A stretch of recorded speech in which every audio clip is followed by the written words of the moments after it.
allez bien. Ça va? Pas trop fatigué? Vous n'avez pas trop fait la fête hier? Si? Bon, c'est ce que je vous souhaite. Il faut garder quand même des forces jusqu'à la fin de la journée.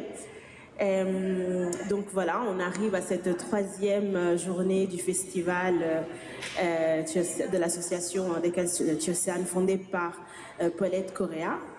On a eu une programmation très riche de panels d'auteurs, on a parlé d'ingénierie culturelle, on a discuté aussi d'IA, de comment faire en sorte de valoriser notre patrimoine, comment transformer le patrimoine en outil digital. Et puis voilà, on a pu être à la rencontre d'artistes divers et variés, des créateurs, des peintres, des illustrateurs et des musiciens, des danseurs aussi. Et donc c'est vraiment le moment de pouvoir réseauter, de entremêler les différentes générations aussi et de découvrir qui fait quoi, comment et où. Donc en cette dernière journée, on commence un nouveau panel qui est toujours littéraire, le livre L'expression des identités et de l'enracinement. Je vous rappelle que la thématique de ce festival est justement racines africaines et afro-descendantes. Quoi de mieux que de questionner l'écriture, le rapport au papier dont nous sommes à l'origine et comment réussir à faire en sorte que ce soit quelque chose qui crée l'unité tout en permettant à chaque individualité de s'exprimer en étant aussi dans le respect et la dénonciation de ce qui va, de ce qui ne va pas, mais de manière constructive.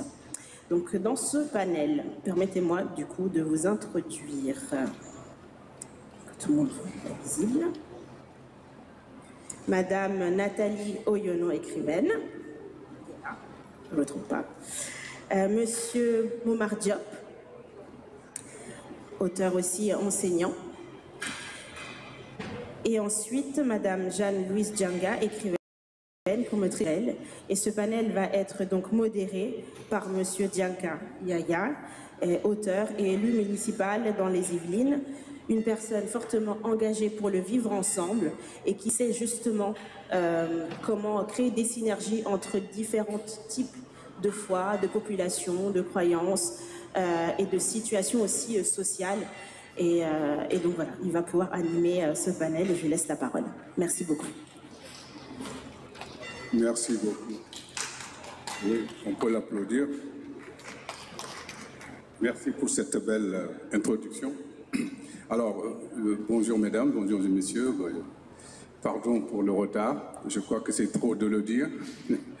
Nous sommes habitués à ce genre de fête et c'est vrai qu'en bon africain, on fait avec ce qu'on a. Alors moi, j'aurais aimé changer le format, mais techniquement, c'est impossible. Et je n'en tiens pas rigueur. On va faire avec ce qu'on a, comme je disais tantôt. J'ai commencé par remercier celles et ceux qui ont accepté de faire partie de ce panel. Tout à l'heure, je vais leur donner le micro. Ils sauront se présenter mieux que moi, par eux-mêmes. Mais avant cela, remercier quand même Silke, notre raison d'être ici. J'ai nommé notre Paulette internationale, Paulette Correa. Merci Paulette, parce que tu nous donnes l'occasion de réunir ici, dans cette famille, les frères et sœurs d'origine africaine et caribéenne, et puis chacun à son niveau, apportant sa contribution dans la construction de la culture, en tout cas dans la promotion de la culture africaine. Pour moi, c'est important, parce que nous sommes tous là vraiment pour appuyer, pour accompagner Paulette. Ça a été sa demande, et Fatimata Diallo, ici présente, que je salue, l'avait dit vendredi, quand Paulette demande, on fait. Voilà. Et c'est justement parce que Paulette l'a demandé que je me suis rapproché de mon frère et ami, Jean-Célestin. Alors, Jean-Célestin Edjangué, je sais qu'on n'a plus à le présenter, mais il a quand même quelque chose d'exceptionnel que j'ai remarqué chez lui. Là, c'est le côté peut-être professionnel qui parle. J'ai remarqué que Jean-Célestin était capable de faire travailler des gens ensemble sans travailler. Alors ça, c'est quelque chose d'extraordinaire. C'est ma femme qui m'avait fait cette remarque, qui me dit, oui, toi, tu es trop fort, tu fais travailler tes élèves, tu ne travailles jamais.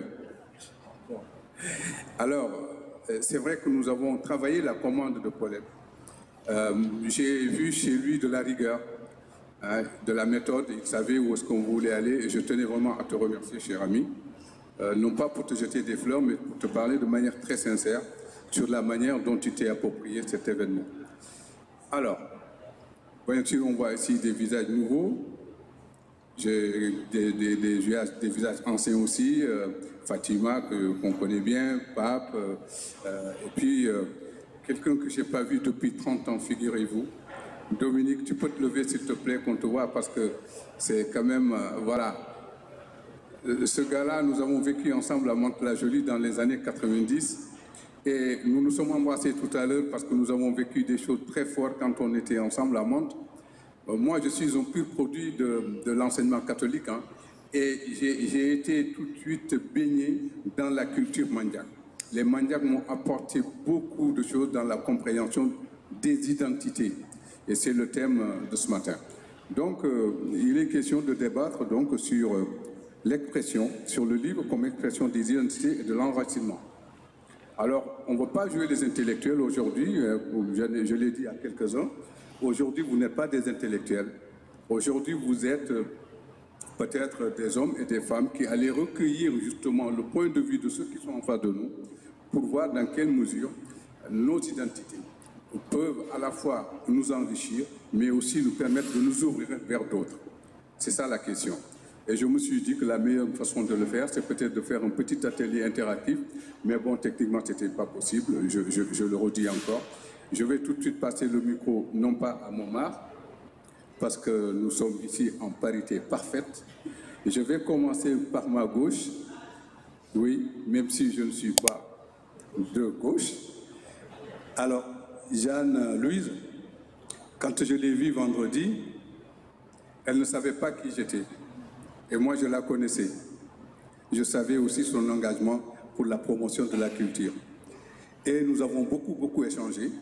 Et de ces échanges, j'ai réécrit mon papier. Jeanne, est-ce que tu veux bien te présenter, s'il te plaît? Oui, merci beaucoup. Mon prénom, c'est Jeanne-Louise.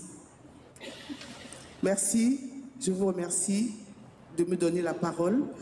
Je suis Jeanne-Louise et le nom de mon père, c'est Djanga. Djanga, qui signifie ananas ou oignon. Donc vous voyez un peu la dualité déjà qui se met déjà dans le nom que je porte. L'ananas est sucré, mais aussi peut piquer quand l'ananas n'est pas bien mûr. Et l'oignon qui fait pleurer. Mais on peut toujours trouver une solution. Je suis écrivaine, auteure de 7 ouvrages. Et le prochain ouvrage parle justement de notre identité, de nos identités passées, présentes et à venir. Je suis également femme politique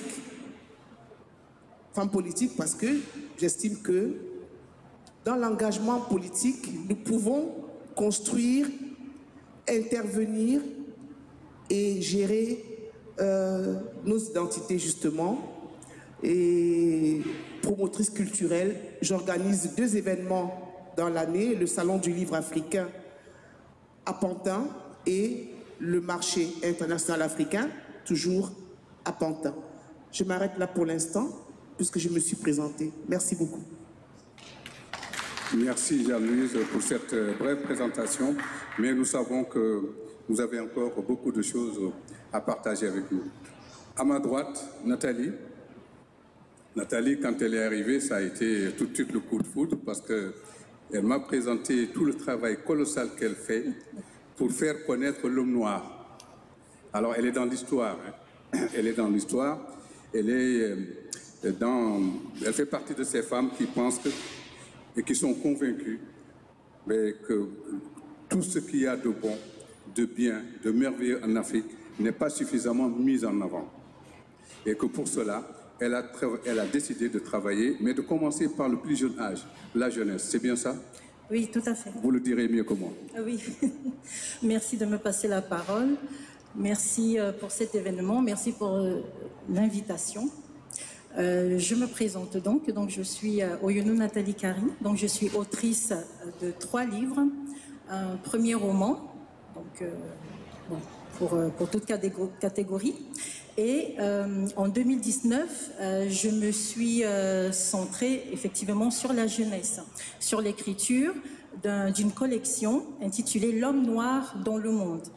Et c'est une décision que j'ai prise en même temps que ma décision de me connaître. Parce que, étant immigrée, voilà, donc membre de la diaspora, je me suis sentie perdue en France. C'est-à-dire que je n'avais plus de notion de mon identité. Je ne savais pas qui j'étais, vraiment. Je sais que je venais du Cameroun,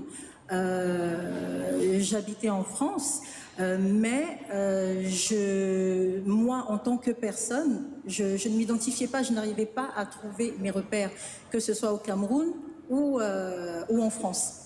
Donc, j'ai commencé à faire des recherches sur moi, sur mon identité, sur mes origines. Et ce que j'ai découvert m'a tout simplement permis de m'ancrer dans le monde, dans la société. Et plus j'apprenais à me connaître et plus j'avais envie de partager mes connaissances et surtout la connaissance de qui je suis en tant que femme noire. Homme noir aussi. Donc c'est pour ça que j'ai décidé en 2019 de faire des recherches sur la dynamique de l'homme noir. Donc qui est l'homme noir?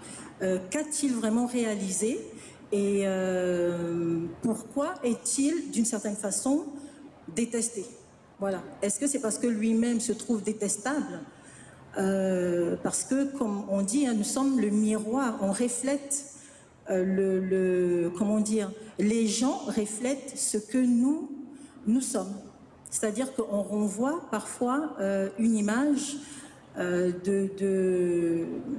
soit de joie, soit de dégoût, voilà, parce que à l'intérieur, on ne se connaît pas. Voilà. Bon, je suis peut-être un peu trop explicative. C'est juste pour vous amener à comprendre le cheminement, voilà, que j'ai dû faire pour faire des recherches et écrire cette collection. J'ai sorti en fait une collection qui contient 6 sujets sur l'homme noir. Donc le premier que j'ai sorti en 2023, donc c'est celui-ci, L'homme noir et ses réalisations à travers l'histoire. Donc c'est un livre effectivement jeunesse à partir de 12 ans, parce que c'est assez, c'est très condensé, mais avec énormément de renseignements. Donc c'est un livre qui permet à nos jeunes d'avoir des références autres que les références qu'on leur montre à l'école. Par exemple, en matière d'inventeurs, en matière de scientifiques, voilà. C'est-à-dire qu'ils doivent aussi avoir des références qui leur ressemblent. Voilà, c'est-à-dire des noirs inventeurs, des noirs scientifiques, et ça touche tous les domaines, même le domaine politique. Voilà, pour leur montrer que nous sommes dans toutes les sphères en fait, et que nous devons apprendre à pointer tous les domaines, voilà, tous les secteurs d'activité, hein, voilà. Donc que nous ne sommes pas que performants dans la musique, dans le sport, mais non, nous performons exactement pareil comme les autres, c'est-à-dire dans les sciences et dans des métiers très complexes. Donc c'est le sujet du premier que j'ai sorti, et le deuxième sorti en janvier 2025, Les merveilles de l'Afrique. Donc c'est un ouvrage, hein, donc c'est le deuxième sujet qui permet à nos jeunes de se réapproprier l'Afrique, c'est d'aimer l'Afrique, parce que nous avons des préjugés hein, sur notre continent, nous déjà, et ceux qui n'ont jamais été, justement, ne se réfèrent que sur Arte et sur les dires, ce qu'on veut bien leur dire concernant l'Afrique. Or, l'Afrique, ce n'est pas que le zoo, ce n'est pas que les éléphants, ce n'est pas que les cabanes, ou voilà, comme on dit, l'Afrique, c'est l'endroit de l'humanité, comme on dit. Voilà, les Africains sont les parents de l'humanité. Bon, ça, on le sait, mais maintenant, je pense qu'il faut qu'on passe quand même à un niveau beaucoup plus pertinent de ce que nous sommes, de qui nous sommes. Et donc, pour ça, nous devons aimer notre continent. Parce qu'on n'aime pas notre continent. Moi, je pense qu'on n'aime pas notre continent. La preuve, quand on part en vacances, je ne pense pas que l'Afrique soit la première destination à laquelle on pense. On pense aux États-Unis, on pense à l'Espagne, on pense voilà, à l'Italie, tout ce que vous voulez, mais on ne pense pas à visiter des pays africains. Et ce n'est pas un reproche, hein, parce que moi-même, je peux vous dire que j'étais dans cette dynamique-là, parce que nous n'avons pas, on ne nous a pas appris à aimer l'Afrique. Donc, ce deuxième livre vous donnera cette possibilité de vous réapproprier l'Afrique et d'aimer l'Afrique. On n'est même pas obligé hein, d'aller dans tous les pays pour l'instant, mais rien que le fait de pouvoir identifier un monument africain et identifier un pays voilà, par rapport au monument, c'est déjà très bien. Par exemple, je pense que tout le monde n'est pas allé aux États-Unis, mais vous savez très bien que la Statue de la Liberté se trouve à New York, mais vous n'avez jamais été. Bon, maintenant, si moi, je vous dis, est-ce que vous pouvez identifier à partir de cette image le pays que c'est? Parce que pour moi, c'est comme une sorte de Champs-Élysées. Hein. Voilà, pour moi, c'est les Champs-Élysées d'Afrique. Mais maintenant, qui pourra me donner la ville? Je pense que pas grand monde. Voilà. Donc, vous êtes, merci Nathalie. Voilà. Donc vous devez répondre à cette question tout à l'heure. Voilà, très bien. Merci pour cette présentation assez succincte. Nous savons aussi que vous avez d'autres compétences et que vous allez pouvoir partager avec le public. Et votre message, il est bien passé. Nous devons aimer l'Afrique. Nous allons aimer l'Afrique. Alors, Momar. Alors, Momar, qui est à l'extrême droite de la table. je précise. Alors, Momar aussi est quelqu'un dont j'ai fait la connaissance avant-hier. Alors, Momar, si je devais le qualifier, c'est quelqu'un de très humble. Alors, il fait 150 000 choses, hein, comme chacun d'entre nous. Mais alors, quand je suis arrivé, il était, voilà, ça allait dans tous les sens. Je lui ai dit, non, attends. D'abord, on va mettre de l'ordre dans tout ce que tu fais. Parce que les livres étaient posés comme ça. Et puis, je lui ai dit, non, on va recommencer tout ça. Et en fait, j'ai découvert que non seulement il est enseignant, mais en plus qu'il a une longue expérience de l'enseignement dans les banlieues. Il va en parler, puisqu'il est aussi auteur et il a écrit des bouquins sur ce parcours. Et Momar fait partie de ces Africains de la diaspora qui sont ici, mais qui ont aussi un autre pied là-bas. Alors moi, je ne sais pas faire. Moi, je ne sais pas faire, j'ai essayé, ça ne marche pas. Mais j'ai une admiration pour les Africains de la diaspora qui sont en France, mais qui sont aussi attachés à leur pays et qui sont même engagés. Alors moi, je suis engagé juste dans mon petit village, avec Fatimata, et Pape Bakary le sait. Mais alors, Momar, il a aidé, il a participé, il a construit des établissements scolaires, des établissements de santé, il accompagne des jeunes et des femmes, et la jeunesse, c'est son dada. Bon, je m'arrête là parce que sinon tu vas devoir sortir des billets pour moi, donc tu te présenteras mieux que moi. Oui, bonjour à tous et à toutes. Mais Yaya, il faut m'avertir quand vous parlez de tout ça, parce que je n'ai pas amené de mouchoir, quoi. Hein? Donc la prochaine fois, il faut quand même m'avertir. Par contre, deux remarques. D'abord, Madame Oyono, je suis ému là par tout ce travail que vous réalisez et qui est nécessaire. En tout cas, moi, je m'engage à me battre pour que ça figure dans les programmes scolaires au Sénégal. Vous pouvez compter sur moi. Hein? Deuxième chose, mais Yaya, par contre, vous n'avez pas respecté la parité. Parce qu'après Madame Louise, normalement, ça devait être moi.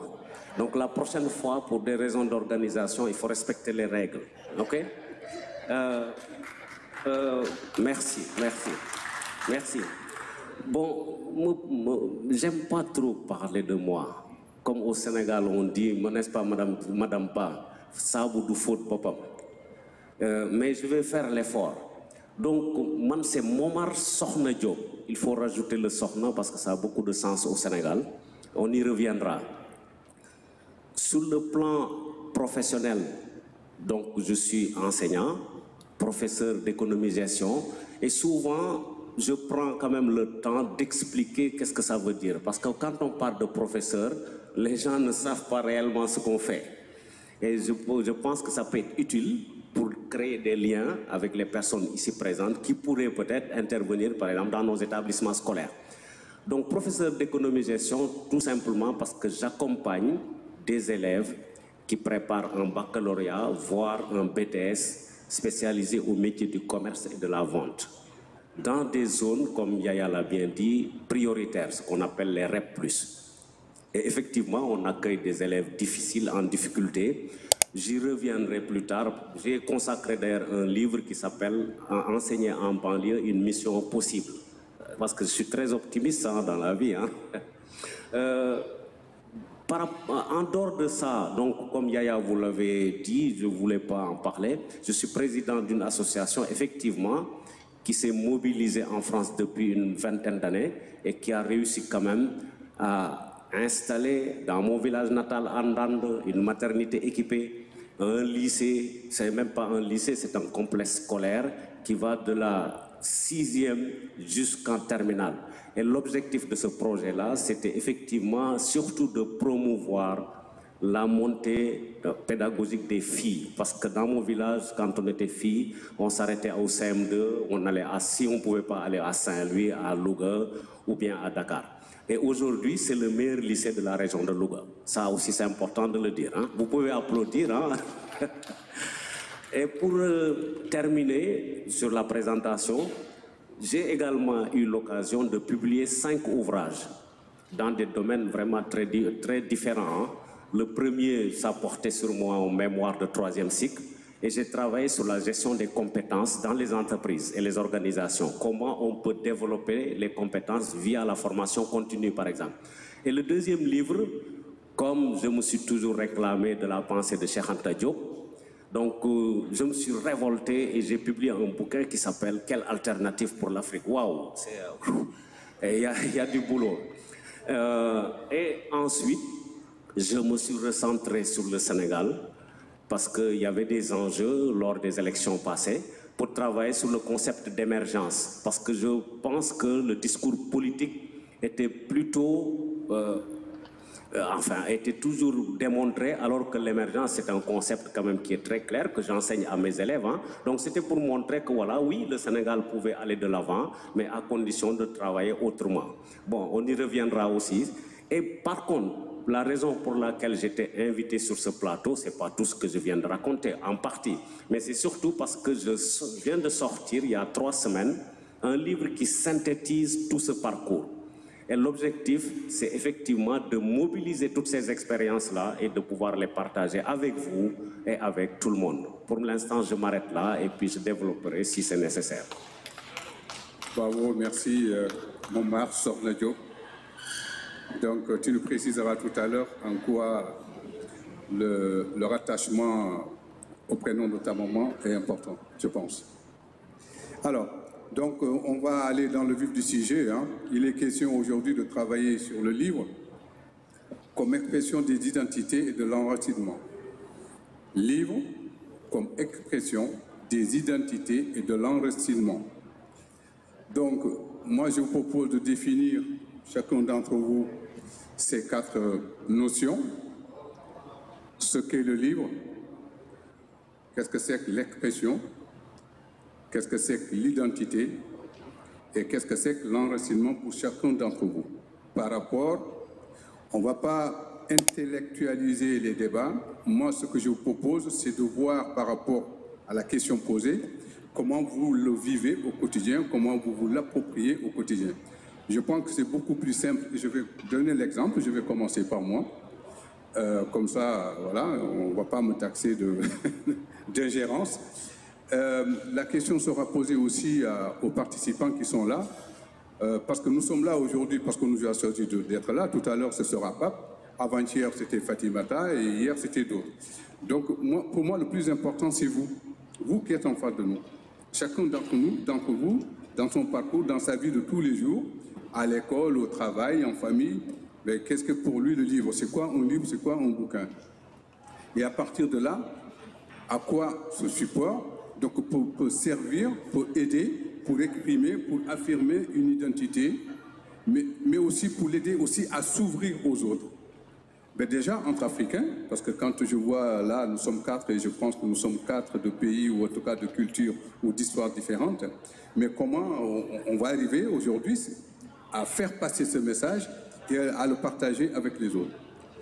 Donc pour moi, le livre, c'est un support, c'est un manuscrit, c'est un écrit, c'est un papier, mais qui a commencé par une idée, un rêve, une rencontre. Voilà, en tout cas, à un moment donné, la personne, l'auteur, qui se définit comme ça, se dit, ben tiens, là j'ai quand même quelque chose à sortir, j'ai quelque chose à partager, j'ai quelque chose à montrer.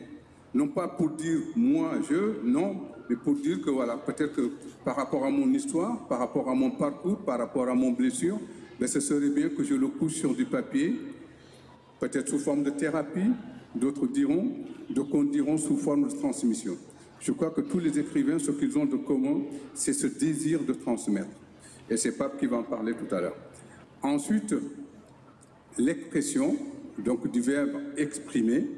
Exprimer, c'est dire, c'est affirmer, c'est montrer, c'est dessiner, mais en tout cas, c'est faire en sorte que de lier, en tout cas de tisser un lien avec la personne qui est en face de soi. Les identités, alors là, c'est un vaste programme. Identité, quand on dit identité, on parle de soi. Quand on parle de soi, ben, on se définit par rapport à son être singulier, à sa personne, à sa famille, à son travail, à ses enfants, à son couple, mais aussi à son engagement, qu'il soit politique ou professionnel. Et dans ces cas-là, moi, j'ai trouvé que c'était compliqué de définir le mot identité. Mais vous allez en parler mieux que moi. Mais si je m'approprie moi ce terme, je me dis que l'identité aussi ne peut avoir de sens que si on ne s'identifie pas aux autres. Je pense que ce sont les autres qui nous font. Et au Sénégal, il y a un proverbe qui dit « Nit nitay garabam », c'est-à-dire que l'être humain, quel qu'il soit, il est interdépendant des autres. Il y a une interaction entre lui et les autres. Et que sans les autres, son existence, en tout cas, aurait pris un coup. Alors l'enracinement, du verbe enraciner, hein, planter, semer, poser des graines. Vous savez, cette expression qui est très chère à Senghor, hein, l'enracinement dans l'ouverture. On s'enracine dans nos cultures, on s'enracine dans nos langues, dans nos traditions, dans nos modes de pensée. Je crois que l'enracinement aussi, il est à l'écrivain, à l'auteur, ce que la sève est à un arbre.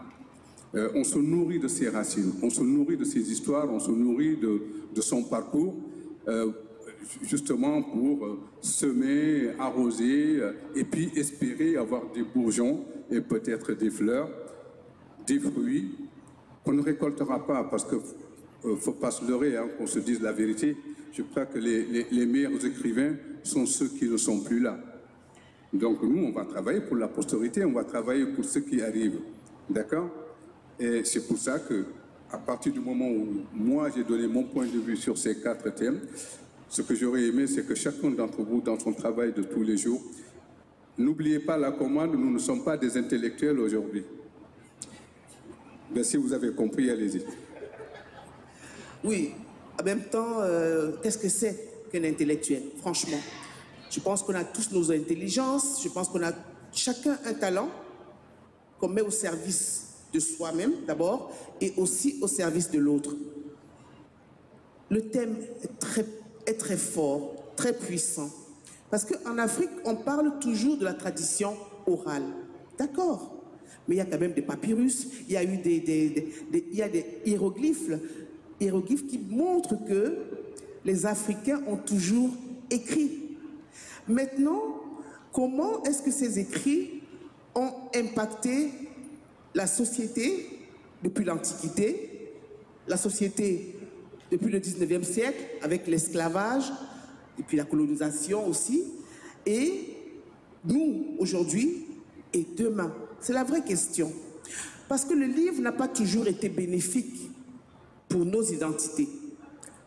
Nous parlons des années 60-70, où les Africains ont été modelés avec Zembla, le roi de la forêt, avec Black le Roc et son petit nègre Yéyé. Vous vous souvenez, si vous êtes né dans les années 60-70, mais même si vous n'êtes pas né ces années-là, la culture aujourd'hui exige que nous sachions que nous dévorions tout. Tout. Bien sûr, à l'école, nous apprenions la littérature africaine, Dieu merci, j'allais dire, et aussi la littérature française. On nous a appris de François Mauriac, Le Nœud de Vipère, on nous a appris Roger Martin Dugard, Les Thibauts, etc. Mais pour nos lectures d'agrément, nous lisions Kwaku, bien sûr, mais nous lisions aussi, donc ce Black le Roc, qui était un blanc, on nous a dit qu'il était le roi de notre forêt. Et nous, on absorbait tout cela. Et on créait de manière inconsciente, peut-être, un certain complexe, qui n'est pas conscient. Black le Roc, ce trappeur, qui avait son petit nègre Yéyé, qui était à son service, on s'identifiait parce qu'on était noirs comme lui.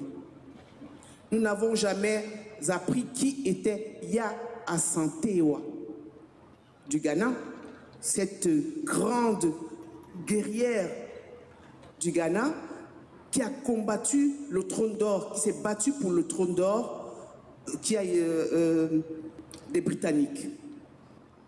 Elle a été exilée aux Seychelles, parce que c'était ça aussi, c'était d'exiler les femmes ou les combattants aux Seychelles où elle est évidemment morte. Mais je vous dis que les Britanniques ont beaucoup souffert et ils ont dû se battre pour gagner la bataille. Qui parle de la reine Pokou? Aujourd'hui, si vous demandez à un jeune Africain, c'est qui la reine Pokou? Baouli, l'enfant est mort, qui a pris son fils unique et qui l'a jeté dans les eaux pour pouvoir faire traverser son peuple qu'elle guidait vers la Côte d'Ivoire. L'actuelle Côte d'Ivoire, Baoulé, les Baoulés d'ailleurs, en sont les descendants. Ranavalona Ier, qui est la reine malgache, qui s'est battue également pour s'affirmer. Et alors, celle que j'aime beaucoup, c'est Nandi. Nandi qui est la mère de Shaka Zulu. Shaka Zulu qui était le plus grand guerrier africain, qui a arraché le trône de son père, alors qu'il avait été un enfant adultéré, chassé, etc. Mais il est revenu. Et sa mère, qui lui répétait tout le temps, « Mon fils, tu seras un grand roi ». La force de la parole. Et aujourd'hui, nous voulons la force du livre, la force des écrits.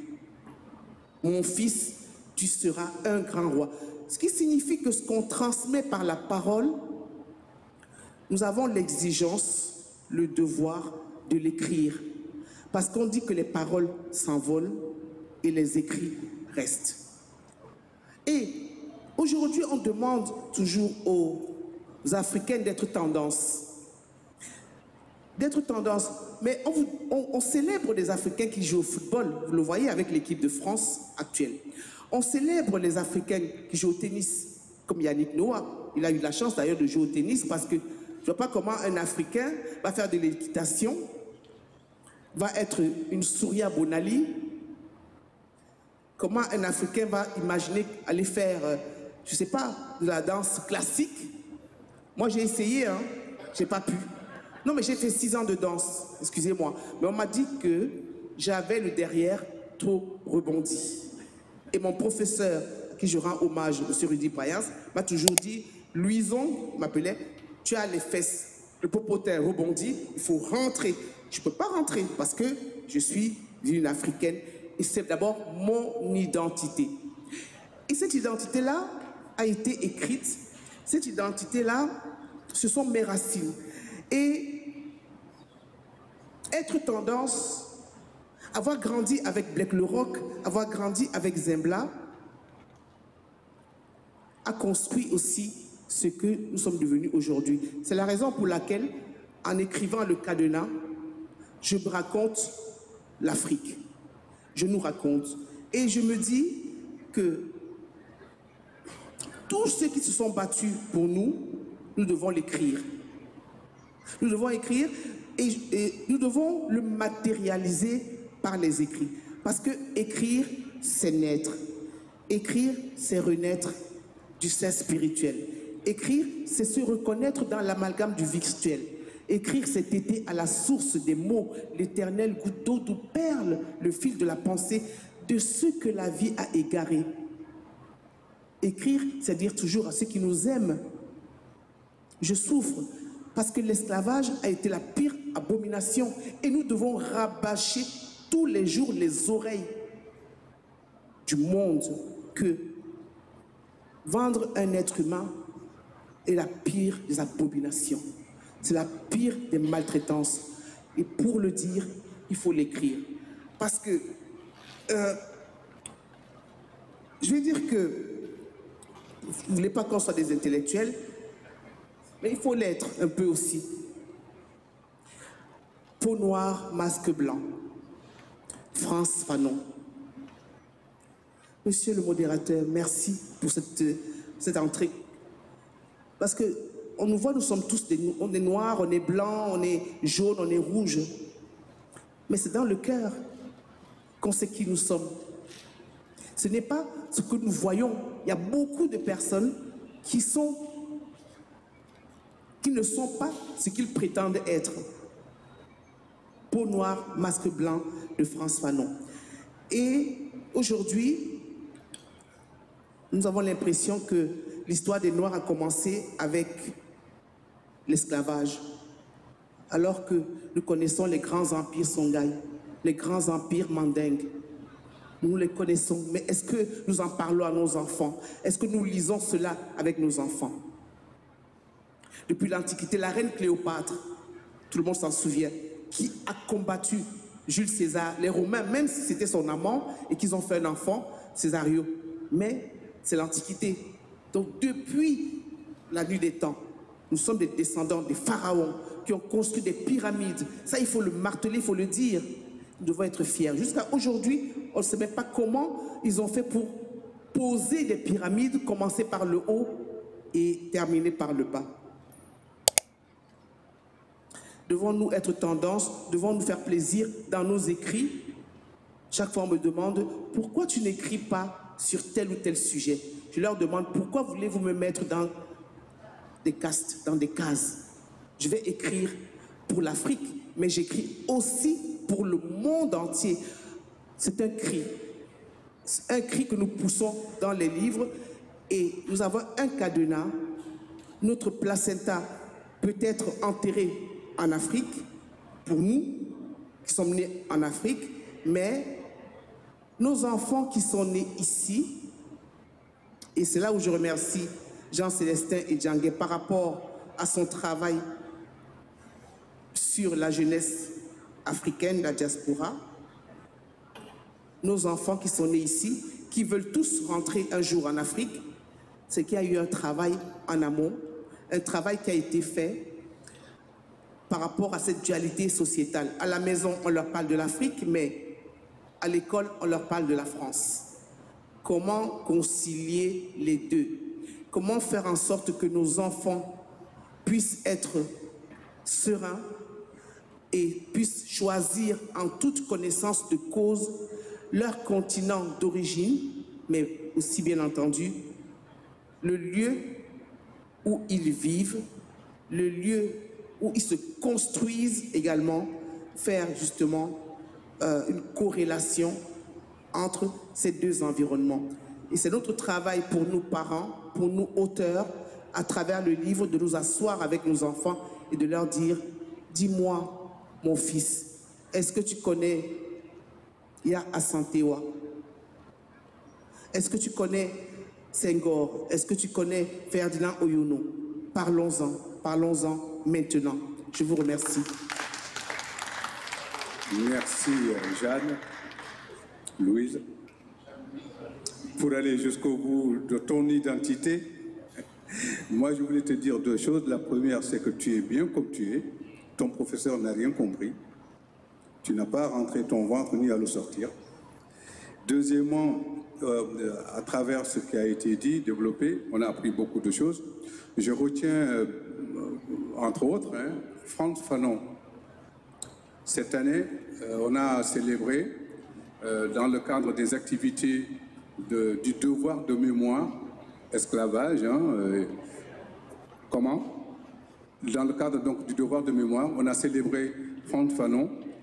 Et tous les jours, on en apprend, même si on avait appris, si on avait lu ses livres au lycée, tous les jours, on en apprend sur les prouesses de ce médecin psychiatre d'origine martiniquaise, antillaise, et qui a été affecté en Algérie pour soigner donc des malades, des fous.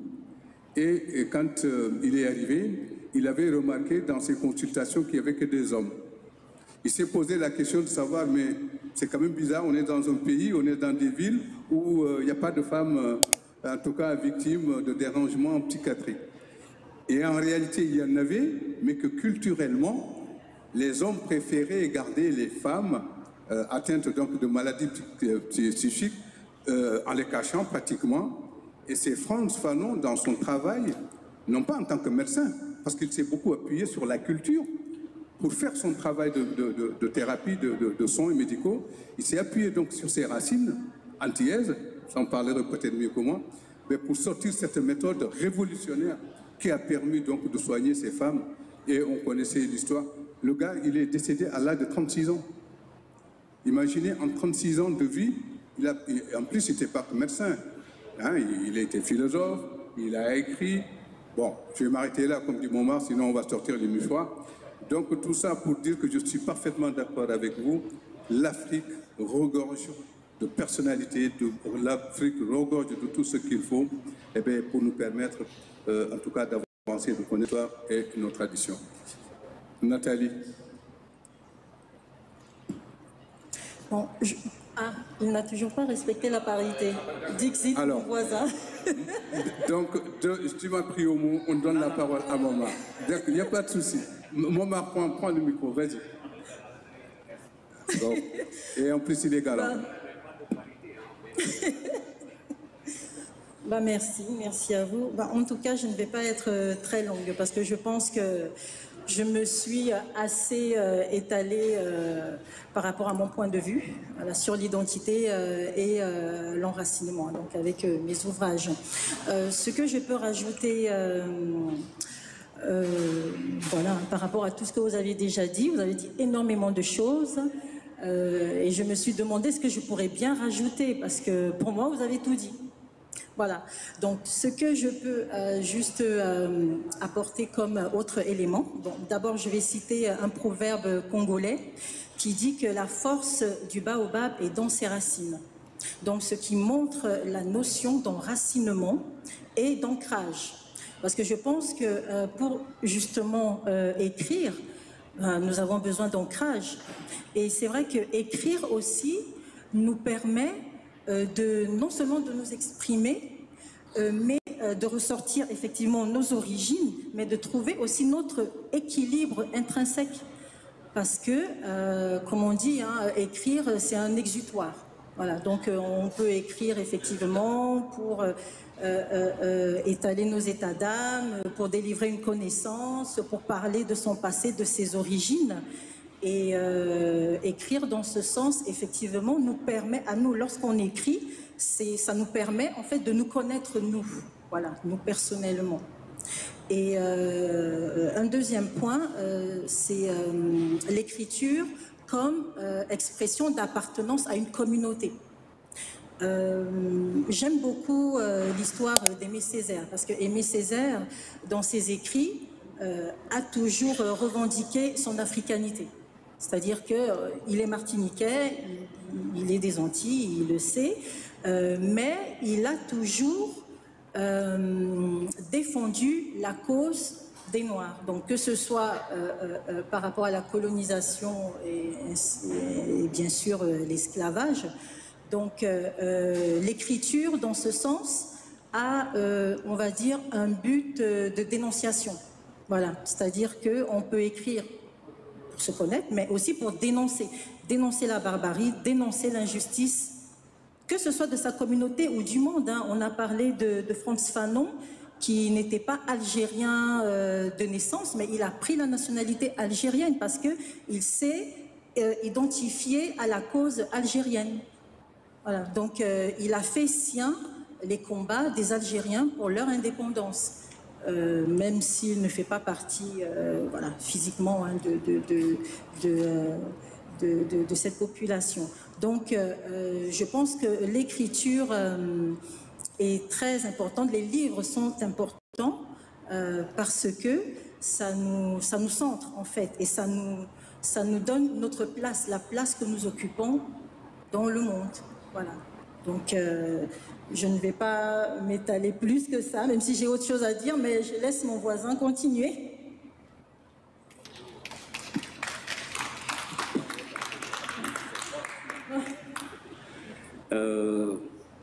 Bon, écoutez, moi j'avais préparé un discours de prof, hein, un discours académique. Hein. Voilà, dans mon bureau, vous connaissez les profs, hein, ils préparent le truc et puis ils veulent séduire les élèves, etc. Mais je laisse ça de côté. Comme a dit Yaya, aujourd'hui, nous ne sommes pas des intellectuels. Je ne suis pas tout à fait d'accord quand même parce que Cheikh Anta Diop m'a appris qu'un intellectuel, c'est quelqu'un qui sait, mais qui sait être utile. Donc on va essayer d'être utile, c'est le plus important. Effectivement, par rapport à ce que je viens de dire, moi j'ai relevé des mots qui sont très forts, hein, que vous avez prononcés. Je rebondis sur ça. D'abord, comment dirais-je, restituer, partager, échanger, reconstituer. Moi, c'est ce qui m'a animé, en fait, à écrire ce livre-là. C'était dans l'optique, effectivement, de reconstruire une identité, des identités. Et ça m'a ramené dans mon village natal, qui s'appelle Ndande Fall, que beaucoup de Sénégalais même ne connaissent pas. Hein? Et c'est dramatique, quoi. Ça rejoint un peu ce que vous étiez en train de dire, parce que ce n'est pas introduit dans nos programmes scolaires. Alors que Ndande Fall, où je suis né, je l'ai découvert par la recherche, hein, était le royaume du Cayor. Hein, Lat Dior, Ngoné Latyr Diop, Malaw Guissoul Raïbi, c'est à 200 mètres de là où je suis né, et on n'en parle pas. Et aujourd'hui, d'ailleurs, il y a le ministère de la Culture hein, qui a fait un effort, il y a une statuette de Malaw. Voilà, c'est beau, quoi, c'est beau, mais bon. Est-ce que dans les programmes scolaires, on va arriver à un moment quand même où on apprend aux jeunes à ce moment, cet instant T, qu'est-ce qui s'est passé dans ce pays-là? Et ça, c'est important aussi, parce que j'ai appris encore de Cheikh Anta Diop, vous allez dire c'est un diopiste, hein, qu'il nous apprend que replonger dans le passé, c'est bien, mais ce n'est pas pour s'y complaire, c'est juste pour lui extraire vraiment des façons de vivre, des valeurs, etc. Et surtout aussi de se débarrasser, bien sûr, des comportements ou des pratiques qui ne sont pas bonnes. On peut revenir là-dessus. Et je pense que ça, c'est important. Donc, c'est là que j'ai découvert en Ndande qu'effectivement, dans cette société qui s'appelait l'Empire du Cayor, il y avait des façons de vivre qui s'exprimaient dans la façon de manger. Hein? Nous, moi aujourd'hui, dans nos discours en tant que professeur, on nous parle de consommer local, mais moi, le consommer local, je l'ai vécu. Au Sénégal, par exemple, dans cette région, ou dans beaucoup de régions en Casamance, mais dans le pays, pour donner, comme on dit ça en Wolof, on produisait d'abord pour régler le problème de l'autosuffisance alimentaire. Le bio dont on nous balance aujourd'hui, qui accapare tout le monde, les politiciens, les grandes surfaces, mais le bio, nous, on l'a connu. On l'a connu dans toutes les régions d'Afrique. Les parents, quand ils cultivaient les champs de mil, etc., mais les engrais, c'était des engrais naturels. Mais aujourd'hui, voilà, on parle de bio et tout, hein, mais on ne cite jamais l'Afrique. Hein? Donc, vous voyez, là, effectivement, l'écriture permet de rétablir de reconstituer toutes ces vérités-là.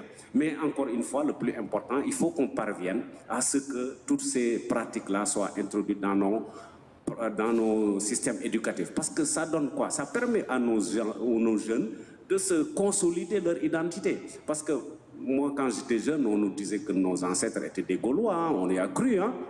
Okay, c'est en France que j'ai découvert, mais attendez, toutes les valeurs que j'avais vécues au Sénégal, je les retrouve en plus en France. Le respect, hein, la valeur travail, le vivre ensemble, tout ça là c'est des valeurs universelles. Donc il va falloir quand même qu'on replonge dans l'histoire pour montrer qu'on n'a pas attendu pour nous approprier de ces valeurs-là. Pour terminer, parce que la répétition c'est bien dans nos métiers, hein, parce que ça permet aux élèves de mieux comprendre, mais vous n'êtes pas mes élèves. Hein. Je vais rebondir sur deux choses. Amadi Alidjan, qui est un économiste de très haut niveau qui est décédé, je l'ai côtoyé à un moment donné, il me disait, mais mon fils, il faut écrire. Quand j'ai commencé l'écriture, il me dit, il faut écrire. Je lui dis, mais c'est dur d'écrire. Il me dit, bon, allez-y, il faut faire de la recherche, parce que ça vous permet déjà de vous former, de vous auto-former vous-même. Moi, je vous assure que j'ai découvert des choses, j'avais des a priori, hein. Je croyais que j'avais raison. Mais quand j'ai fouillé pour voir ceux qui ont parlé de cette question-là, j'ai vraiment été beaucoup plus humble, quoi. L'écriture, donc, permet effectivement déjà de se former, de partager après. Et quand on parle de partage, mais il y a ce qu'on appelle, vous l'avez dit tout à l'heure, le dialogue, l'échange. Senghor en a parlé. Mais attention, moi je veux bien qu'il y ait dialogue. Malheureusement, dans les pratiques de nos sociétés, il n'y a pas de dialogue. Il y a plutôt cette volonté d'imposer sa culture aux autres. Et ça crée des incompréhensions, toutes les tensions qu'on connaît aujourd'hui. Voilà, alors qu'autour d'une table, on peut reconnaître les autres parce que chacun peut apporter quelque chose dans ce monde-là qui est beau. Pour revenir aussi, l'écriture, elle reste. Mais heureusement que Cheikh Ahmadou Bamba a écrit le mouridisme, vous connaissez tout ça, c'est l'une des confréries quand même, toute idéologie mise à part, qui a un impact très important dans la société sénégalaise, même au-delà. Mais s'il n'avait pas écrit Cheikh Ahmadou Bamba, on ne parlerait pas de lui. J'ai parlé de Cheikh Anta Diop. Cheikh Anta Diop, heureusement qu'il a écrit pour restituer la vérité historique. Et surtout, le redonner à l'Afrique. Et ça, c'est important. Il ne l'a pas fait pour dénigrer les autres, hein, mais c'était pour restituer de manière scientifique, hein, la vérité. Et aujourd'hui, on nous parle de Cheikh Anta. Pourquoi? Parce qu'il a écrit. Mais nous, moi j'ai eu la chance de le voir, mais peu de temps avant qu'il décède en 1986. Donc, pour conclure cette intervention-là, pour ne pas trop répéter, moi je pense qu'il y a de l'optimisme. Les gens, les Africains, les autres écrivent de plus en plus. Ça, vraiment, c'est à encourager. Le deuxième aspect, c'est qu'il faut qu'on écrive de la qualité.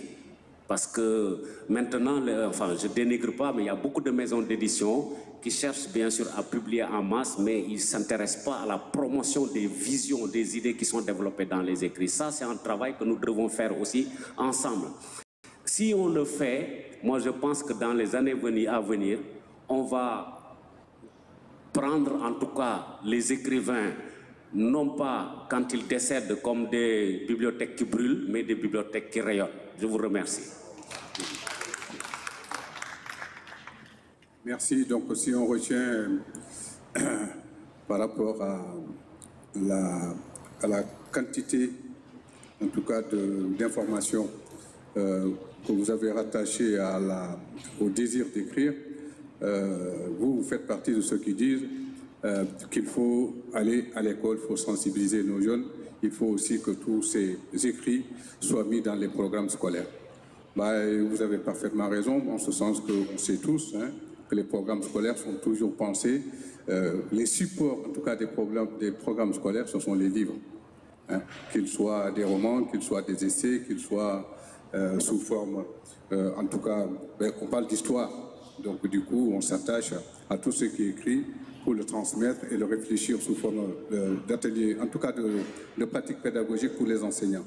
Par ailleurs, bien évidemment, nous allons nous intéresser à l'histoire du Cayor et d'en savoir un peu plus parce que c'est vrai que si on ne connaît pas l'histoire de son pays, hein, on ne peut pas s'arroger le droit, en tout cas, de pouvoir parler de celle des autres. Et souvent, quand je parle à mes élèves, je leur renvoie toujours à leur propre histoire. Bien sûr, il y a des histoires blessantes, il y a des histoires déchirantes, il y a des histoires qui ne sont pas aussi linéaires que nous le pensions. Mais ce n'est pas grave. Si on ne connaît pas son histoire, si on ne connaît pas son identité, si on ne sait pas d'où on vient, je crois que quelqu'un l'a dit avant moi, on ne peut pas parler des autres. C'est pour ça que nous sommes dans un monde où ça va dans tous les sens. On est dans un monde où ça va dans tous les sens, où tout s'entrecroise, tout se mêle, tout s'entre-déchire, parce qu'à un moment donné, on n'a pas su, en tout cas, remettre chacun à sa place, mais pour pouvoir repartir. C'est le thème de notre atelier. Alors, Jeanne-Louise, je sais qu'avec vous, vous foisonnez. Par contre, je voulais donner la parole quand même à ceux qui nous écoutent. Vous me promettez de ne pas rester trop long? D'accord. Mais en même temps, ça fait plaisir de discuter. Non, parce que je n'étais pas aussi optimiste, je ne suis pas aussi optimiste que mon ami. Je suis même très pessimiste. Il faut nous sauver, les écrivains. Il y a beaucoup d'écrits, mais les écrivains, comment ils vivent? Est-ce que c'est un métier? Est-ce que le livre nous fait vivre? Parce que vous voyez, les écrivains doivent aller travailler encore à côté. Et ils prennent leur week-end, le temps qu'ils auraient pu consacrer à leurs enfants ou à d'autres distractions pour écrire. On publie énormément, mais les éditeurs ne nous donnent pas une visibilité financière et la plupart des écrivains sont dans la précarité, alors que ce que nous écrivons dans les livres est très important. Samba Safir me disait hier, encore l'écrivaine Samba Safir, elle m'a dit, mais pourquoi tu n'as pas pris un stand? Pardonne-moi, ce n'est pas parce que je ne veux pas, je ne suis pas une vendeuse de livres. Je suis une vendeuse de pensée, de la réflexion. Et c'est dans mes livres, mon éditeur se doit de le diffuser. Et moi, mon rôle, c'est de m'asseoir ici devant vous et de vous expliquer ce que j'écris. Mais c'est à mon éditeur, c'est à celui au journaliste, de dire ce que je dis et de me donner une visibilité. Pour que ce que j'ai écrit, sans complaisance, parce qu'aujourd'hui, nous ne devons plus écrire avec complaisance. Il faut dire les choses telles qu'elles sont. Pardonnez-moi, il faut dire les choses. Dire qu'en Afrique, nous avons Ellen Johnson Sirleaf, qui est au Libéria. Nous avons Catherine Samba Panza en Centrafrique. Nous avons eu aussi Joyce Banda au Malawi.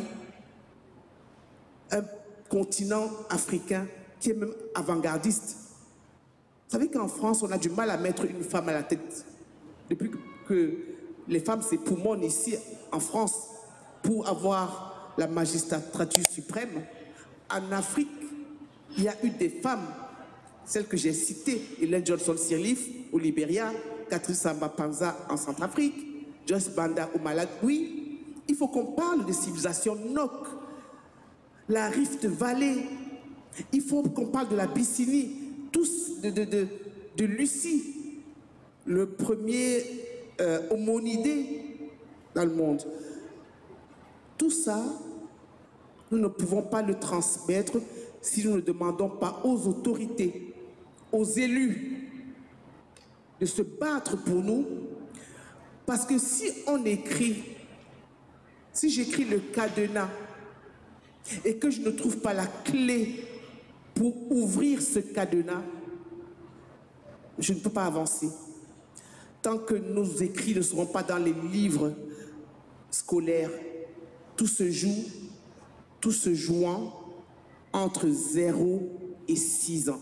Si vous n'avez pas travaillé avec votre enfant entre 0 et 6 ans, quand il ira à l'école, il va absorber ce qu'on lui dit On va lui dire que Christophe Colomb a découvert l'Amérique, ce qui est complètement faux.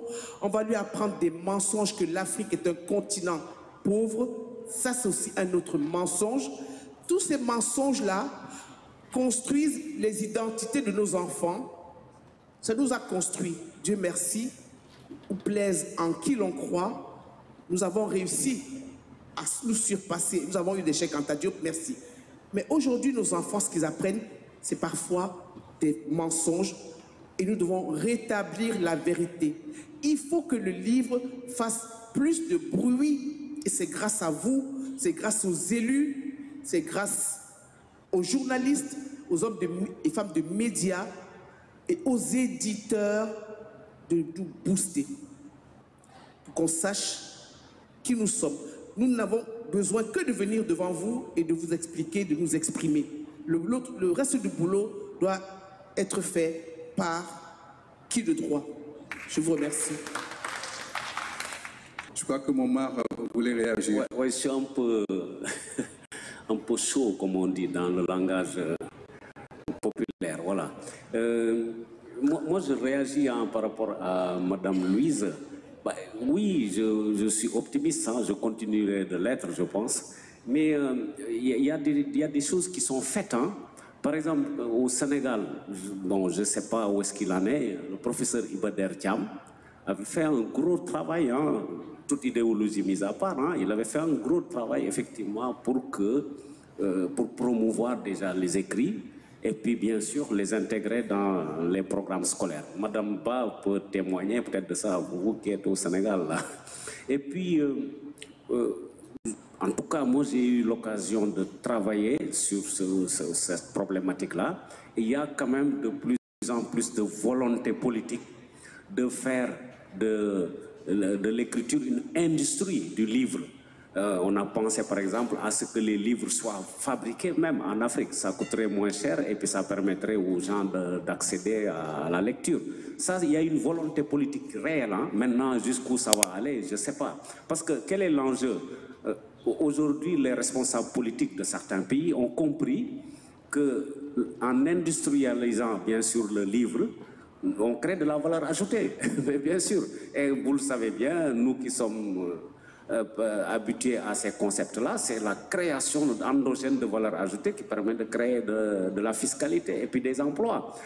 C'est comme la culture. Hein. En Afrique, parler de la culture, on résume ça à la danse, à la chanson, voilà, et puis à exposer des tableaux. Non, il faut que la culture, c'est le 3e poste budgétaire, je crois, de la France, hein, et le 1er ou le 2e au Canada, etc.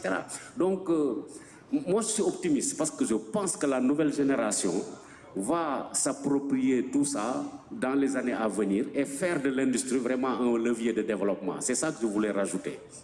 Merci, bravo.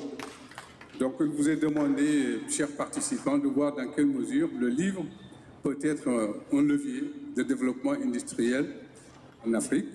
On en a parlé très très rapidement des difficultés, hein, d'écrire, de produire et de vendre, en tout cas de promouvoir le livre.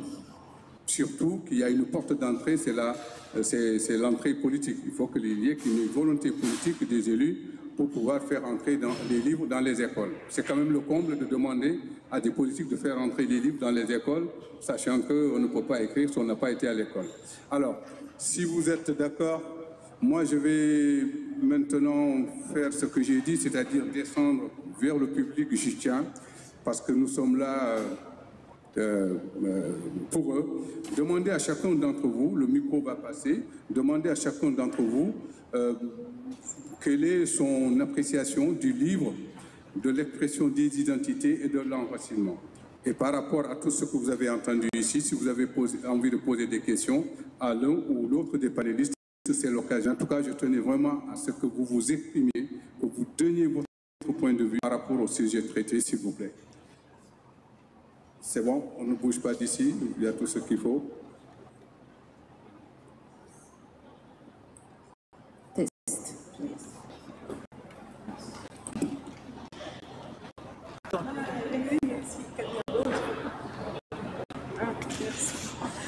Oui, bonjour à tous. Je suis Fatimata Yaloba. auteur et professeur de lettres. Je voulais tout d'abord vous féliciter pour ce panel. Tout ce que vous avez dit, vraiment j'ai envie de vous dire, de vous applaudir, de vous applaudir. Tout ce que vous avez dit était formidable. Et depuis le début de ce festival, j'ai remarqué que les conférences se succèdent et révèlent beaucoup de qualité. Alors, la qualité de celle-ci est d'être un petit peu une synthèse. On nous demande de ne pas agir en intellectuel. Hier, quelqu'un a dit qui est intellectuel, qui ne l'est pas. Bon. Est-ce qu'on peut se considérer comme intellectuel sans avoir été à l'école? Est-ce que c'est l'école qui les fabrique? Ou est-ce que c'est la culture, voilà. Alors, moi, mon intervention, ça sera d'abord pour dire à quel point vous vous complétez, les membres du panel qui sont là. Jeanne-Louise a parlé de déconstruction. Effectivement, nous avons été biberonnés à Black le Rock, à Yéyé, et puis à Rasmus, à je ne sais plus qui d'autre, et puis à d'autres, à Tintin même, à des véhicules, des gens qui véhiculaient des choses sur ce qu'on était, sur ce qu'était être un noir. Enfin, moi, personnellement, je les ai lus vraiment avec un regard très extérieur. Jamais je n'ai cru que j'étais yéyé, bien au contraire. Je me suis adossée à cette figure de yéyé pour dire jamais je ne serai yéyé. Et me dire que jamais je ne serai ce stéréotype de noir bête, moche, et qui regroupait toutes les tares de la terre. Ça, c'était vraiment la première chose. La deuxième chose, madame... j'ai oublié votre nom, excusez-moi. Nathalie, voilà, Nathalie. Nathalie, j'ai adoré ce que vous avez dit, aimer l'Afrique. C'est tout mon combat. Aimer l'Afrique, c'est s'aimer soi-même. Et comment peut-on prétendre aimer le reste du monde si on ne s'aime pas soi? Qu'est-ce qu'on va apporter à la table du monde si on n'apporte pas l'amour de soi et la connaissance de soi? Et en ce sens, j'ai adoré également l'intervention de Momar Sorna, vraiment très émouvante pour moi, d'autant plus que j'ai commencé à lire votre livre, Le petit garçon de Ndane de Fall, m'a beaucoup émue déjà, tout comme m'a émue la trajectoire de Yaya Dianka, dont je partage le village d'origine. Nous savons d'où nous venons. Nous savons que ça n'a pas été très facile, mais qu'on se construit souvent à partir de débris.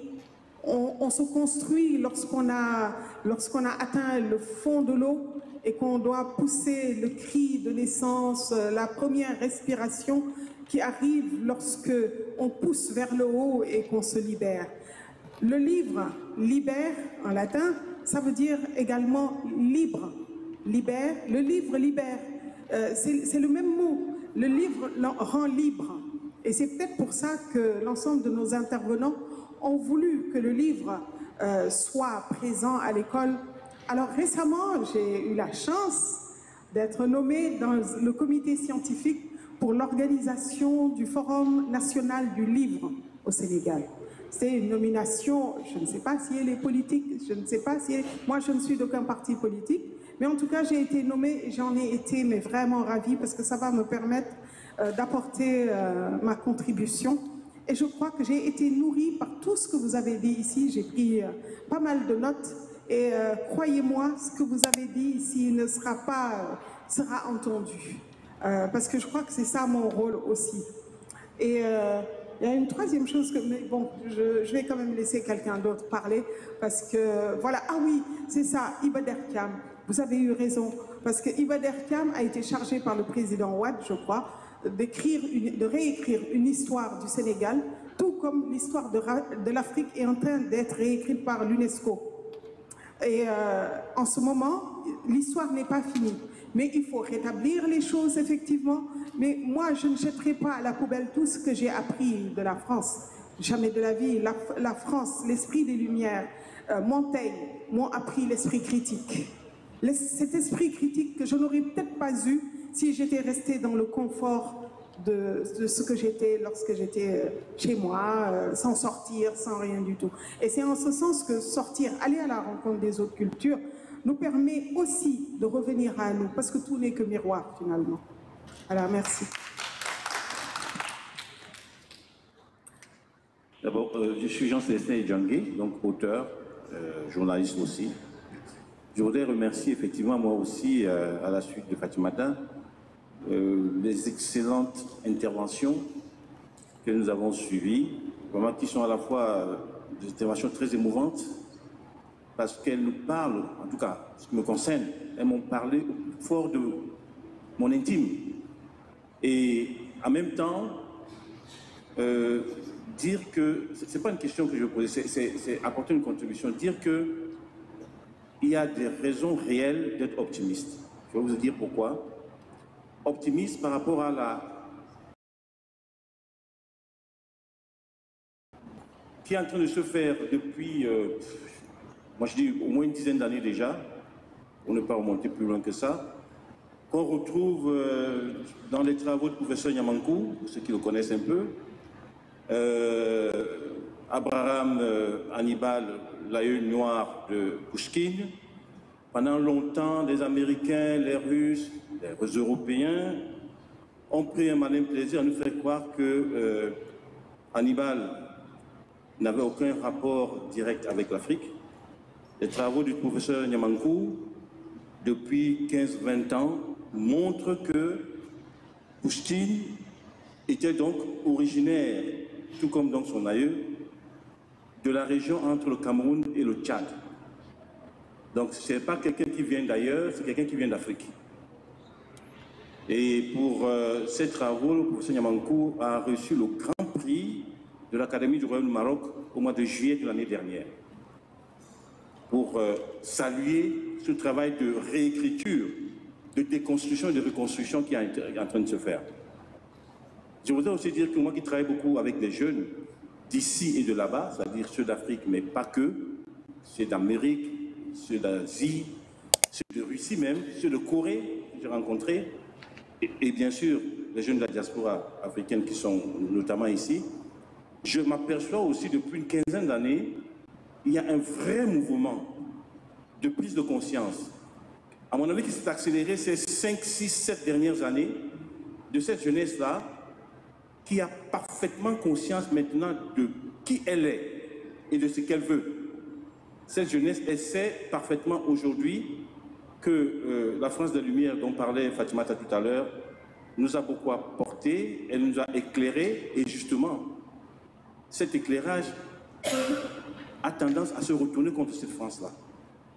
C'est-à-dire que quand on a pris conscience de cette réalité, que pendant des années, des décennies, on a fait croire qu'on était des bons à rien, qu'on ne savait pas très bien réfléchir, qu'on ne savait pas écrire, qu'on était bon que pour l'oralité, alors que le professeur Djibril Signan, paix à son âme, dans sa thèse, il a été le premier à montrer que la civilisation africaine n'est pas que oralité, même si elle l'est aussi. Donc il y a de vraies raisons d'être optimiste, parce que justement, on dit que la jeunesse, c'est l'avenir. Et cette jeunesse qui suit probablement les traces de Frantz Fanon, qui disait que chaque génération a le devoir de s'accomplir ou de... Voilà, la suite, vous le savez. Et cette jeunesse-là, elle sait qu'elle doit absolument s'accomplir pour continuer à exister. Voilà ce que moi je voulais ajouter. Ce n'est pas une question, c'est juste une contribution. Merci. Merci Yaya, tu sais que je suis toujours content de t'écouter et de t'entendre, et c'est toi qui m'as permis pour la première fois, il y a 3-4 ans, d'être dans cette belle salle. Tu devais aller à Genève faire une conférence, et au pied levé, tu as dit, il n'y a pas de Sissoko qui peut me remplacer. Donc merci beaucoup, on se retrouve encore ici. Le sujet est très intéressant, on appelle ça la philosophie de la traversée. Hier, quand Fatimata faisait son intervention, on a parlé du silence et du cri, ce qu'on appelle la philosophie de la traversée. Mais vraiment, celui qui a concocté ces plateaux, comme l'a dit Fatimata, est super. Tout ce que vous dites, c'est une complémentarité merveilleuse. Tout mon travail, et Yaya le sait, c'est de promouvoir les auteurs, de promouvoir les penseurs africains. Je suis élève du professeur Djibril Samb, qui a remplacé Cheikh Anta Diop à l'IFAN. Je suis élève de Souleymane Bachir Diagne, mais je suis plus Djibril Samb que Souleymane Bachir. Souleymane m'a appris l'algèbre, etc. Mais je suis plus Djibril Samb qui a écrit l'Afrique dans le temps du monde. Hein? Vos écrits sont très intéressants, mais lisez ce petit fascicule, vous allez voir que c'est extrêmement intéressant, puisqu'effectivement, on nous a appris à nous aliéner, à ne pas voir. Et, cher ami, tu as parlé de Fanon, et je suis heureux de vous dire que le réalisateur que j'ai rencontré à Bonneuil il y a une semaine, le lendemain, m'appelle pour me dire d'accompagner son film. D'être effectivement l'intellectuel, hein, vous mettez comme vous voulez, moi je me réclame intellectuel, mais acteur de terrain. Il me demande effectivement d'accompagner son film à travers, quand il n'est pas disponible. Donc je vais en province et je serai aussi à Nanterre. Vous voyez, un film a besoin d'être accompagné. Pourquoi? Parce que il y a ce travail de transmission. Un film, une image parle. Mais si les enfants sont sourds, ils ne peuvent pas comprendre. C'est pourquoi écrire, c'est dire. Et quand je donne des cours sur des ateliers d'écriture et les jeunes me disent « mais je vais commencer par quoi ?» Je dis « parle de ce que tu connais, de ta vie. » De ta vie. Et quand tu commences à parler de ta vie, tu pourras déborder parce que tout simplement, tu as une sagacité, tu sais, tu as voyagé, etc., etc. Mais il est important de se dire. Je le fais, vous voyez, j'accompagne des gens, vous avez dit des choses qui nous ressemblent. Les poupées, c'est banal. Mais vous avez vu l'émission qu'il y a eu il y a 2 ans sur France, etc., où on demandait le test effectivement de la poupée. La poupée blanche et la poupée noire. C'est ça, mais voilà, c'est ça. Et nos enfants ont choisi quoi? La poupée blanche. Mais ça ne m'a pas dérangé, ça ne dérange pas le philosophe. Pourquoi? Mais on n'est pas habitué. Qu'est-ce qu'on montre à nos enfants? C'est la poupée blanche. Et je travaille avec une amie qui est psychologue ici, qui me dit, Pape, avant je disais poupée noire, mais maintenant je vais dire poupée qui nous ressemble. Madame, vous êtes plus claire que moi.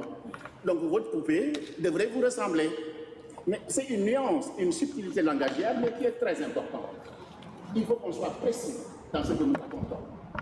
On nous a aliénés, on nous a appris que nos ancêtres étaient des Gaulois. Nous l'avons mangé. Il a fallu qu'on fasse des études pour prendre le marteau de Nietzsche et de taper, pour dire non et nous reconstruire. Et c'est ce que vous faites en parlant effectivement, madame, de notre patrimoine qui est riche. On a des jeunes maintenant, et Dengue l'a très bien dit, on a beaucoup de jeunes maintenant qui vont chercher dans notre patrimoine. Qui vont chercher dans notre patrimoine pour enseigner, et nos jeunes sont avides de connaissances. Les vidéos sont des supports aussi. Ils voyagent pour découvrir, montrer, etc. Les statuts que vous montrez, oui, c'est un langage, c'est une façon aussi de connaître, etc. Et il ne faut pas minimiser tous les moyens de transmettre notre patrimoine et d'en être fier. Mais pour être fier, il faut l'enseigner aux petits enfants. Et ce sera mon propos dans 1 heure, justement la transmission. Nous ne savons pas transmettre parce que nous sommes complexés. Yaya et moi, nous n'avons aucun complexe quand nous allons dans les universités ou ailleurs. Aucun. Maman, tu n'as aucun complexe parce que nous savons. Mais nous sommes modestes. Nous apportons de Fatimata, nous apportons de Momar, etc. Mais nous avons un bagage construit. Je dis aux jeunes, les banlieues, ne baissez jamais la tête. Mais pour ne pas baisser la tête, ayez les reins solides.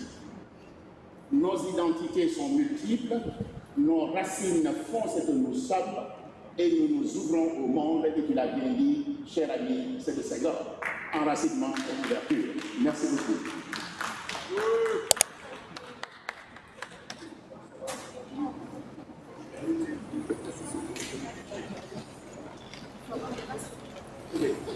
Bonjour, moi je suis Fat Bintou Cissé, donc je suis auteure, artiste peintre et par ailleurs directrice d'un centre social.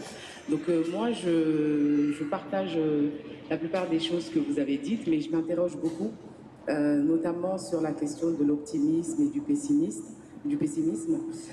Moi ce qui me rend pessimiste aujourd'hui, c'est que je constate que les jeunes de la diaspora, notamment ceux qui sont nés en France, qui retournent en Afrique, ils vont beaucoup pour des questions d'amélioration de leurs conditions de vie.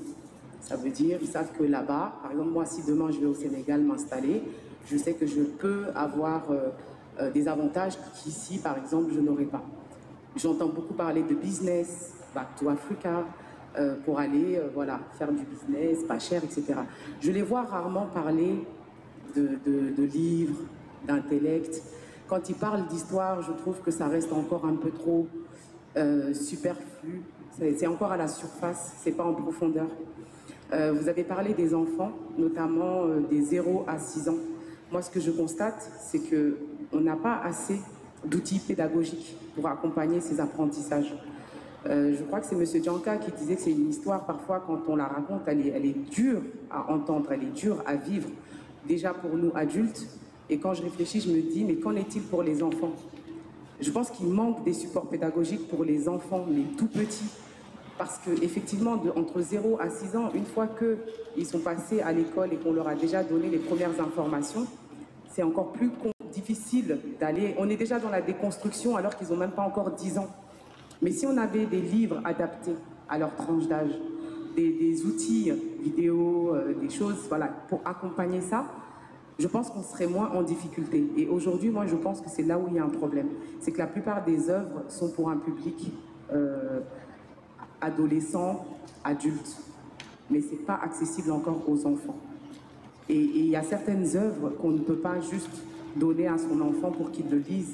Il faut qu'on accompagne ce qu'il a à voir avec lui, qu'est-ce que ça a provoqué chez lui, de lire que ses ancêtres ont été esclaves. On ne peut pas juste acheter un livre dans un salon qui parle de l'esclavage, donner à son enfant, tiens, apprends ton histoire et puis c'est terminé. Sauf que le problème, c'est que beaucoup de parents, notamment nous qui sommes nés ici, c'est ce qu'on fait. C'est ce qu'on fait. On leur donne, il faut que tu apprennes ton histoire, on veut les emmener partout dans les événements, mais regardez la salle, où sont les parents? Où sont-ils? Ces mêmes qui doivent faire ce premier travail de transmission ne sont pas là. Par contre, on va organiser un événement sur comment faire du business en Afrique. La salle est pleine à 8 heures. Donc, concernant les politiques, moi, ce que je trouve dommage, c'est que c'est encore trop à la marge. C'est vrai, il y a des choses qui se font. C'est vrai, ça commence tout doucement. Mais c'est encore trop fragile. Je pense qu'il faudrait que dans des écoles africaines, les enfants puissent avoir accès à des livres gratuitement, déjà dans un premier temps. On le voit sur des salons du livre en Afrique, les gens n'achètent pas de livres. Les gens n'achètent pas, les auteurs qui se déplacent sur les salons en Afrique le constatent. Les gens viennent pour assister à des conférences, pour échanger, pour faire des rencontres, mais pas forcément pour acheter, parce que le livre est encore trop cher pour la moyenne des gens. Donc il faudrait peut-être que les politiques réfléchissent à offrir des livres aux enfants, 2, 3 livres. Si c'est en rapport en plus avec l'histoire du pays, c'est encore mieux. Si c'est en rapport avec les langues du pays, c'est encore mieux parce qu'ils repartent. C'est pas Max et Lily qu'on va leur offrir, vous voyez, ça n'aurait pas de sens. Donc je pense qu'il y a un travail un gros travail de collaboration entre les auteurs, les maisons d'édition. Ce que vous disiez est très vrai. On a vu ces dernières années beaucoup de maisons d'édition apparaître faisant la promotion de l'Afrique. Oui, ils vont publier des œuvres africaines. Beaucoup de ces maisons d'édition ont menti. J'ai moi-même gagné un concours pour être édité, la maison d'édition a disparu. Donc ça aussi c'est un problème. Et je trouve que, je ne sais pas comment vous dire, mais la lecture ou le fait d'écrire, j'ai l'impression que ça reste une vitrine ou quelque chose pour un habillement, parce que ça fait beau de voir qu'il y a des livres. Mais je ne sens pas le truc où vraiment on y croit, où vraiment les auteurs arrivent à rencontrer leur public. J'ai du mal encore à le ressentir depuis 10 ans que j'écris maintenant. J'ai du mal à le ressentir. Je trouve que c'est encore trop fragile et je pense qu'on devrait peut-être commencer, nous, par faire la promotion de la lecture auprès de nos enfants, auprès de nos amis, les inviter à participer à ce genre d'événements. Et peut-être que petit à petit, on va y arriver. Et si j'avais une dernière chose à rajouter, je pense qu'il faudrait vraiment créer une école africaine, par exemple ici en France. Alors, une école, c'est peut-être trop ambitieux, mais peut-être que ça peut être dans un premier temps des colonies de vacances sur 2 semaines avec des professionnels, avec des historiens, avec des personnes comme vous qui avez beaucoup de connaissances à partager avec nous et avec les enfants et avoir vraiment des programmes d'apprentissage. Les reines dont vous avez cité les noms, j'en connais aucune. Donc déjà, j'étais en train de me dire, bon, il faut que j'aille rechercher qui sont ces femmes-là, parce que voilà. Mais je pense qu'il y a des choses vraiment à mettre en place pour commencer doucement. Et petit à petit, peut-être que si nous-mêmes déjà on arrive à apprendre, à comprendre, on aura plus de facilité après à transmettre à nos enfants. Donc voilà, merci beaucoup en tout cas. Merci beaucoup madame. Je suis journaliste, attachée de presse. J'ai grandi dans le show business, l'art du spectacle, la scène. Et je suis un enfant de la politique, parce que ma famille, c'est ou des artistes ou des politiciens. Et j'ai cette chance de connaître beaucoup de personnes, d'avoir grandi avec des intellectuels. Et j'ai toujours été la plus jeune à tous les événements. Et Jules Victor, qui est ici, en est témoin, il me connaît depuis que j'ai 13 ans. Et en fait, je me suis rendu compte qu'il y avait des métiers qui manquaient à chaque fois, parce que tout ce que j'étais en train de vivre et d'entendre, quand je le racontais après à mes amis à l'école, sachant que dans tout ça, je suis née en Italie. Hein. Je suis venue en France à 12 ans, justement. Donc, le monde. En Italie, c'est encore... voilà. C'est toute une autre dimension. Mais ici, justement, malgré le fait qu'il y a une pluralité de nationalités et autres, j'étais toujours, effectivement, et là je te rejoins, la seule. Ma mère m'a emmenée partout. Donc je pouvais être à un battle de danse la journée, avec le président le soir, avec des historiens, avec Amobé, que je pense on peut tous applaudir et qui nous manque beaucoup et qui aurait adoré ce week-end. J'étais la seule. Donc j'ai toujours questionné les uns et les autres, pourquoi vous ne venez pas avec vos propres enfants déjà? C'est ce qui m'a donné envie de faire en sorte de raconter ces histoires que j'entendais, vos histoires, parce que qu'est-ce qui va rester? Mais au-delà du fait évidemment d'avoir des livres, d'avoir des vidéos et autres, il est aussi question de créer tous les maillons de la chaîne et d'avoir conscience des métiers.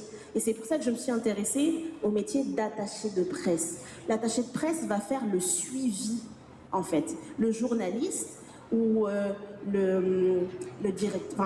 personne qui va faire le chargé de marketing, de communication et autres, c'est le socle ou l'info, mais au milieu, à chaque fois pour rappeler ce qui se passe avant, pendant et après. Et on rebelote avant, pendant et après. Avant, pendant et après. Et bien, s'il n'y a pas ça, comment on fait? Je suis énormément sollicitée justement par des auteurs afrodescendants qui me disent à chaque fois, la maison d'édition, elle ne fait rien. Il y a un attaché de presse parfois en interne de la maison d'édition, mais eux-mêmes ne prennent pas le temps d'avoir un attaché de presse personnel, en fait. Donc, aujourd'hui, il y a les réseaux sociaux. Aujourd'hui, tout artiste doit arrêter de croire qu'il peut se permettre d'être juste artiste. Vous êtes des entrepreneurs. Vous êtes des entrepreneurs. Et il faut arrêter d'avoir peur du rapport à l'image. Il faut la travailler. Il y a aussi vraiment un travail, une prise de conscience personnelle.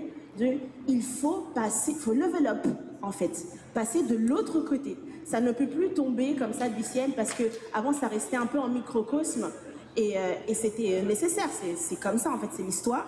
Mais maintenant, il y a un écart énorme avec tous ces jeunes qui pensent faire des choses pour la première fois, les avoir pensées pour la première fois, qui osent aller faire certaines recherches et qui vont à des événements entre eux et qui citent quelques événements historiques et ils ne savent pas qu'au milieu, il y a vous tous. Ils ne le savent pas, en fait. Ils ne savent pas. Ils ne sont pas au courant de tous les sièges qu'il y a pu y avoir devant l'Assemblée nationale pour avoir accès à une salle. Ils ne savent pas toutes ces choses-là. Ils ne savent pas tous les magazines qu'il y a pu y avoir, qui étaient à peu près, très institutionnels, qui rapportaient à chaque fois tous les colloques, tous les combats que ça a pu mener, que ce soit d'un point de vue littéraire ou autre, en fait. Même juste sur comment se penser même le fait-taf, voilà, toutes ces choses-là. Ils ne le savent pas. Donc, à un moment donné, aujourd'hui, c'est à vous aussi d'avoir un regard. Et je vous le dis, là, j'ai 32 ans maintenant. Et je suis entre les deux. Et en plus, je donne des cours vraiment à des plus jeunes au niveau de la communication. c'est aussi à vous d'utiliser ces nouveaux outils. Il ne faut pas en avoir peur. On parlait de formation hier ou avant-hier, il faut aller vous former. Et ce n'est pas une question d'argent, tout est disponible, gratuitement. Et autant qu'il y a beaucoup de jeunes qui ne savent pas qu'ils peuvent avoir accès à plein d'événements comme celui-ci gratuitement, à votre savoir et à vos compétences pour se nourrir, autant vous êtes largement invités à venir, à vous introduire correctement dans cette nouvelle génération numérique, digitale, qui vous permet déjà de voir aussi tous les jeunes qu'il y a qui sont en train de créer du contenu littéraire aussi. Je ressens sur la littérature. Il y en a énormément, vraiment, je t'assure, je te rassure, je t'assure. Je ne dis pas que c'est suffisant, mais il y en a, et on parle de, et je dépasse même le niveau de la francophonie, d'accord, vraiment afrodescendants qui sont à la recherche et qui se rassemblent, qui font des petits salons, qui font des apartés. Il y a en fait, la souche elle est là, mais ils ne savent pas que vous existez. Ils ne savent pas en fait, parce que justement, c'est pas non plus dans votre culture de rester axé sur vous-même, parce que dans tous les cas, vous êtes sur le terrain. Vous êtes en train de construire, donc c'est classique, on est souvent le pire ambassadeur de soi-même, voilà. Mais maintenant, il faut cet éveil-là. C'est vraiment, vraiment important. Je vous en prie. Je ne vais pas tout faire toute seule, je ne le sais pas. Je me suis mise vraiment dans ces métiers-là pour ça. Je vous remercie tous réellement de ça. Et je remercie ma mère de m'avoir emmenée partout aussi, évidemment. Mais il faut utiliser tous ces outils. Sinon, on va toujours être en accordéon. Et c'est pas possible. On ne peut pas se construire comme ça. Merci beaucoup. Merci. Merci pour ce beau témoignage. Kaïdjedjine. D'accord. Et surtout cet hommage que vous avez rendu à votre maman. Je pense que si vous êtes là aujourd'hui, c'est parce qu'elle vous a inculqué très jeune, de certaine manière, de travailler en famille. Donc de travailler sur des valeurs pour lesquelles nous devons tous avoir un partage. Ça, c'est très important. La deuxième chose aussi que vous avez souligné, qui est très importante, moi je le dis souvent, il y a une méconnaissance totale des capacités de production des Africains en Occident. Mais c'est fou. Moi, depuis chez moi, quand j'ai besoin de quelque chose, ça me prend 2 minutes. Je sais tout trouver. Et les gens me disent, mais comment tu fais? Mais je dis, parce que ça existe. Il faut aller chercher. Il faut rencontrer les bonnes personnes, les bonnes occasions. Je crois que ça s'appelle les opportunités. Les professeurs d'économie l'appellent ça comme ça. Des gens comme vous, on en a besoin pour une seule raison. Je dis souvent à mes amis qu'il nous manque ce qu'on appelle la culture de l'entrepreneuriat. Ça nous manque. Moi, personnellement, j'écris, je produis, je conseille, je règle plein de problèmes, mais jamais je ne pense à monnaie, tout ça. Vous voyez? Et je sais que c'est un défaut que nous avons tous.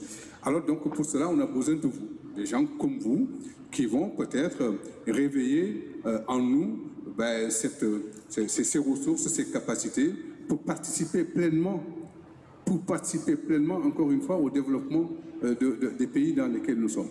Alors, je sais que ce n'est pas facile. Ne pas trop s'impliquer là-bas. Mais je pense ici, on peut parler de l'Afrique depuis l'Occident, depuis la France.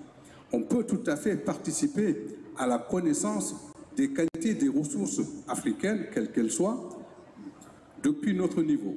Je vais en profiter pour vous donner 2 ou 3 exemples. Je suis élu et depuis ce matin, j'entends on interpelle les élus. Dans ma communauté, dans ma commune, je suis dans les Yvelines, nous sommes dans une communauté de communes. 12 communes, 244 000 habitants. Nous sommes le 2e pôle économique après la Défense. Nous avons 7 médiathèques. Nous sommes un des départements qui avons mis en place une politique culturelle inégalable. Il n'y a pas de ville, de village dans les Yvelines où vous ne trouvez pas de médiathèque, de librairie, un service culturel de qualité dans toutes les communes et soutenu par tous les maires, de tous les bords. Nous sommes une communauté de communes où la politique culturelle, elle se décline d'abord dans les centres sociaux, dans les maisons de culture, mais surtout et avant tout dans les écoles. Et surtout, quand je dis école, c'est dans les écoles de petite section, donc dans les maternelles. Nous soutenons des activités pédagogiques. Les enfants, tout petits déjà, ils peuvent aller au cinéma, aller à la piscine, le savoir nager, le savoir rouler, d'accord, être sensibilisés aux dangers donc, de la route, mais surtout au cinéma, ou surtout aller rencontrer des auteurs, aller rencontrer des psychologues qui ont travaillé avec beaucoup d'écrivains sur la poésie, la douceur de la poésie, la paix intérieure quand on écoute un poème écrit par des Africains, par des Maghrébins. Vous ne pouvez pas imaginer le nombre de personnes, le nombre d'écrivains, le nombre de poétesses que j'ai invités personnellement pour venir participer à cet essor, à cet élan culturel. Et si on ne le fait pas à notre niveau, personne ne le fera pour nous. Je pense que vous avez tout à fait raison de le souligner, mais il nous appartient, nous aussi, nous, Africains, de nous engager politiquement. Pourquoi on ne s'engagerait pas? On peut s'engager parce que ce qui se fait ici, c'est un partage. Nous devons apporter le meilleur de nous-mêmes pour nous faire connaître. Parce que sinon, il ne faut pas s'étonner dans 10 ans, dans 20 ans, que tout ce qui a été dit soit déformé, soit faux. Nous ne pouvons pas arrêter dans ce pays à corriger tout le temps les erreurs de l'histoire. Il nous appartient à nous aussi de nous engager et s'engager au niveau associatif, au niveau citoyen, au niveau politique, au niveau culturel. Il y a plein de domaines dans lesquels, regardez aujourd'hui les enfants de deuxième génération. Je vous nomme dessus parce que je suis sûr que vous faites partie de cela. Il n'y a pas de domaine aujourd'hui où vous ne voyez pas des Africains. Dans les instances de décision, je parle. Que ce soit dans les écoles, dans les hôpitaux.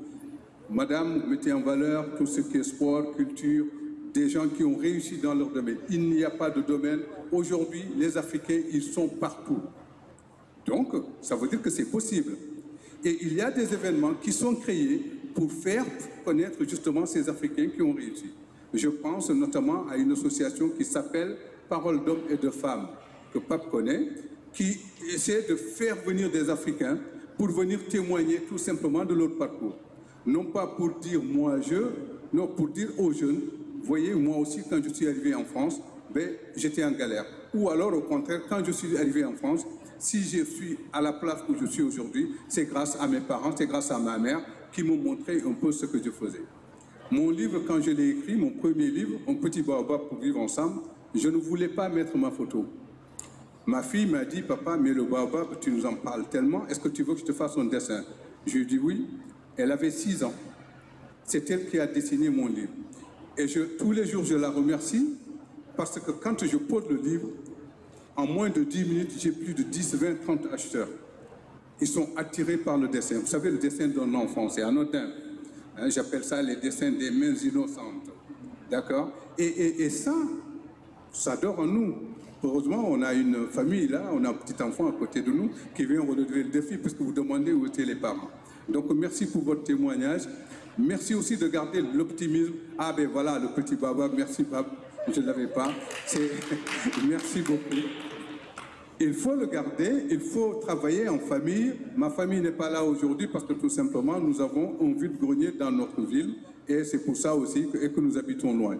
Mais en tout cas, merci pour votre témoignage. Je crois que Momar a quelque chose. Et Nathalie, vous voulez réagir à tout ce qui a été dit? Oui. Merci. Oui, merci pour toutes vos observations, toutes vos remarques. Je souhaite m'adresser à la dame qui s'est exprimée tout à l'heure, donc concernant le fait qu'il n'y a pas énormément d'ouvrages pour les plus jeunes. Mais laissez-moi vous réconforter et vous rassurer qu'il y en a. Notamment les ouvrages de la maison d'édition Kama Saba. Donc c'est effectivement un auteur qu'on ne connaît pas et pourtant, voilà, vous le connaissez et pourtant il intervient régulièrement dans des émissions et dans la librairie Taméry, voilà, Sawateri. Je ne sais pas si vous connaissez, dans le 11e. Et cet auteur a écrit des livres pour enfants de la naissance jusqu'à l'adolescence. Et même pour les adultes. Hein. Donc, en fait, les écrits sont là, sauf que ces écrits ne sont pas visibles. Voilà, donc si on...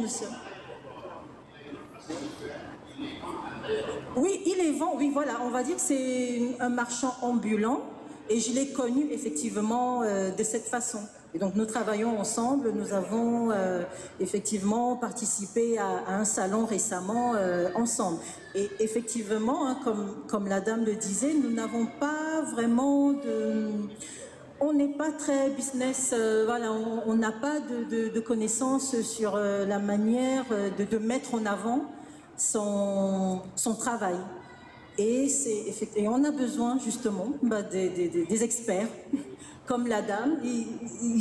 En fait, c'est eux qui doivent s'approcher de nous et nous aider parce que nous, on ne sait pas que ça existe, on ne sait pas comment s'y prendre. Qui va à l'hôpital? Ouais, pratiquement. Mais oui, mais c'est le médecin qui doit aussi détecter que quelqu'un est malade et le soigner. Voilà, donc il y a certaines démarches qu'on ne connaît pas, on ne sait pas que ça existe. Moi, c'est la même chose, hein. Je suis très nulle en dessin, en illustration. Bon, Jean-Célestin d'ailleurs m'a fait des remontrances par rapport à cela. Voilà, parce que ce n'est pas mon domaine, je ne m'y connais pas, donc j'ai besoin d'être accompagnée. Sauf qu'on veut des spécialistes, voilà, on veut des spécialistes, mais ça coûte très cher, excessivement cher, pour nous accompagner, nous aider dans la mise en page des livres, la publicité, faire la publicité. Nathalie, on peut se regrouper entre nous les écrivains et on prend un attaché de presse, oui, pour travailler justement. Parce que les écrivains s'épuisent en fait, on est épuisés. On doit vendre nos livres. Ça, tout à l'heure, je ne prends plus de salon. On doit vendre les livres, on va parler après. Hein, Nathalie? On doit vendre le livre, on doit écrire. Ben, exactement. On doit concevoir, on doit travailler, on doit lire, on doit écrire. Oui. Et quand on arrive, il faut vendre le livre, et on nous demande toujours, ton livre parle de quoi? Ben, 4 de couverture, tiens. Ah bon, achète-le. J'ai pas la carte bleue. Tiens, la carte bleue. Bon, bref. Je laisse. Non mais, oui. Non mais exactement, c'est ça. Je crois que vous avez été victime de votre succès. Donc, en tant qu'attaché de presse, vous allez avoir des clients, ça c'est certain. Je donne la parole à Momar avant de conclure parce qu'on nous fait signe. Voilà, je voulais aussi donner la parole à Emilienne, mais je ne sais pas si vous avez quelque chose à rajouter par rapport à ce qui a été dit. Oui. Bon, alors allez-y rapidement, ensuite monsieur, et après Momar, et on conclut. Bonjour à tous, merci au panel, merci à vos interventions. J'aimerais rebondir par rapport à ce qu'a dit la dame derrière, de mettre en place une école africaine qui va pouvoir former les enfants africains. Et j'aimerais lui apporter une réponse, un début de réponse, parce qu'il faudrait que la politique soit mise en place pour accueillir cette idée-là. Est-ce que la France est vraiment prête à accueillir une telle idée quand on sait qu'aujourd'hui, ils luttent ardemment pour le communautarisme?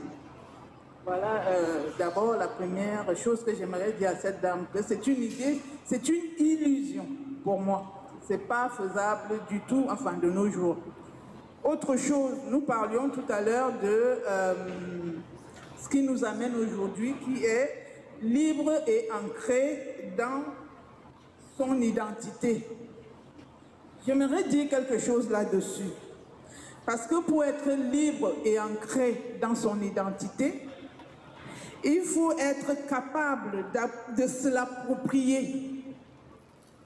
Et consciemment ou inconsciemment, je ne sais pas, mais être capable de se l'approprier dans son héritage, tout en ayant la liberté de l'interpréter. J'ai préparé un petit mot, hein, vous m'excuserez, de transformer et de s'en détacher partiellement. Parce que nous qui vivons ici, qui sommes nés là-bas, nous avons 2 terres, 2 territoires, et nous sommes partagés entre 2. Et ce entre-deux fait qu'aujourd'hui, les enfants qui sont nés ici ont du mal à s'y retrouver parce qu'ils ne savent plus à quel continent ils appartiennent. Ils sont perdus. Et c'est là où je vais vous parler de mon métier qui est coach de vie spécialisé dans le développement personnel.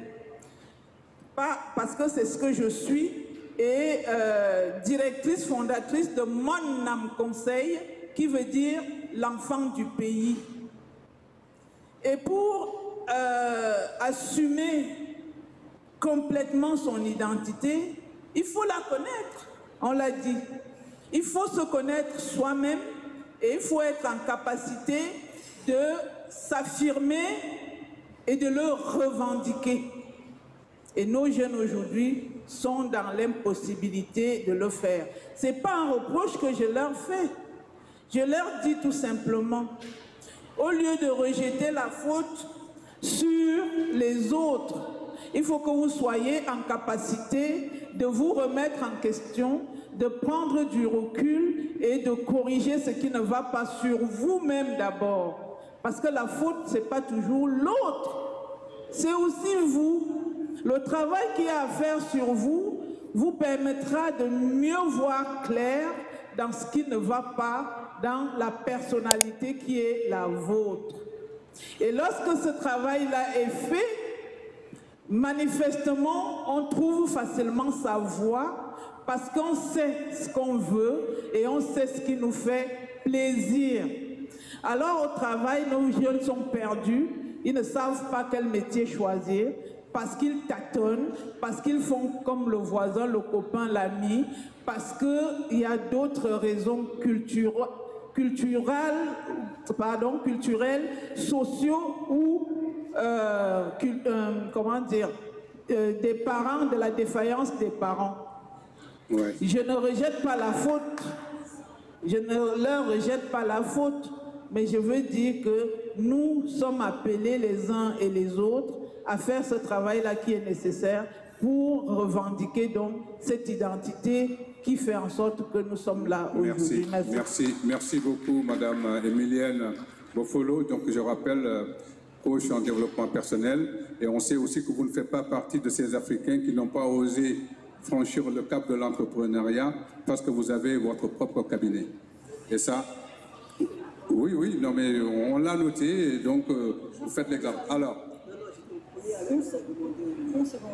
2 secondes à chacun d'entre vous et après je conclue parce que on doit céder la place à... Oui, je ne vais pas être longue. C'est toujours pour répondre à la dame par rapport à l'école panafricaine. Vous savez, il y a quelques années de ça, Nathalie, aux Antilles, je ne me rappelle plus de quel pays, de quelle île des Antilles, une école panafricaine avait été créée. Alors, est-ce que c'était en Guadeloupe, en Martinique, je ne sais pas. Il y avait une école. Malheureusement, l'école a été dissoute par la France, voilà, par les autorités françaises, disant que ça contribue au communautarisme et à l'afrocentrisme. Pourtant, moi, je ne pense pas que l'afrocentrisme nous déconnecte des autres, en fait. Voilà, donc c'est juste pour vous apporter cette information que ça avait été pensé depuis déjà des années. Et même aux États-Unis, vous avez des écoles panafricaines. Aux États-Unis, il y en a.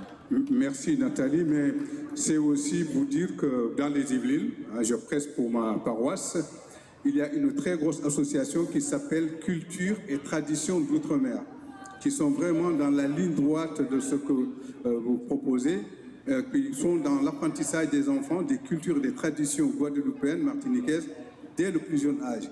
Je vous donnerai leurs coordonnées, vous irez sur leur site et vous allez voir le formidable travail qu'ils font, mais vraiment dès la maternelle.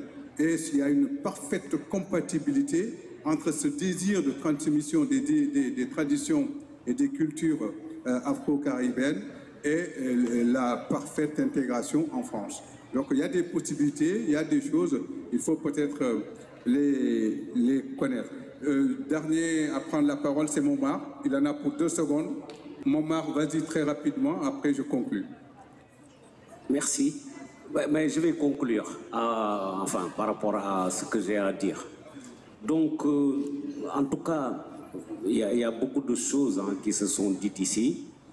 Moi, d'habitude, j'avais l'habitude plutôt de parler beaucoup. Aujourd'hui, je me suis assagi, j'ai beaucoup écouté et j'ai vraiment appris beaucoup de choses. Vraiment, j'ai été très heureux d'être là depuis 3 jours, malgré mon âge. J'étais toujours là à 8h30, je partais tard.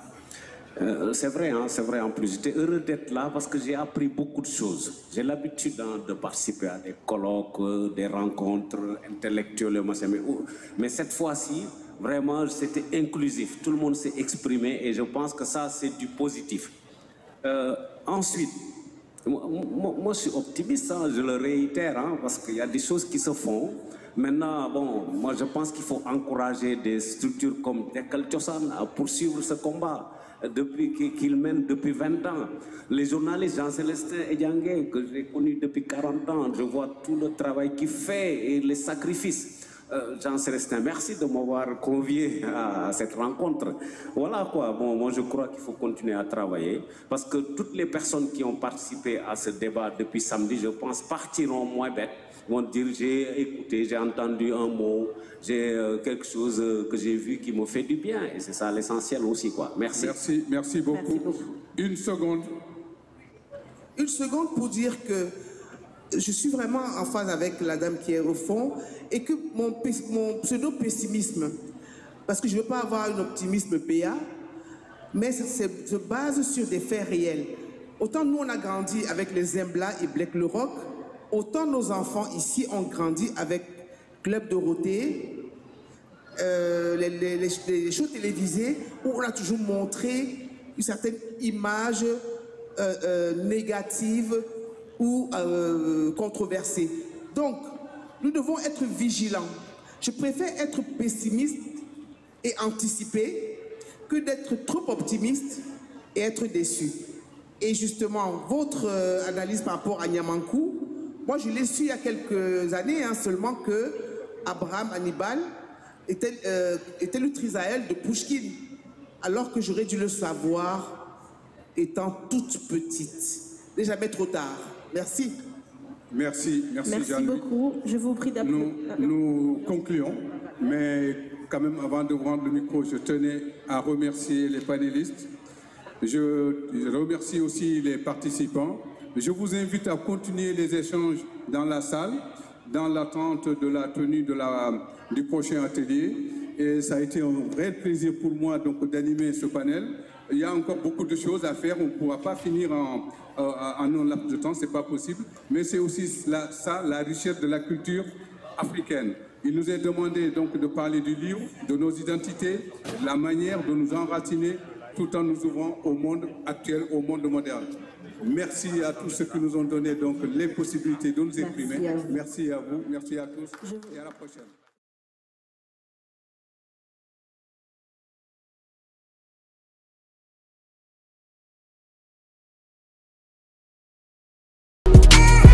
Merci d'avoir regardé cette vidéo Panafro. Si vous l'avez appréciée, n'hésitez pas à liker, partager, à en parler autour de vous.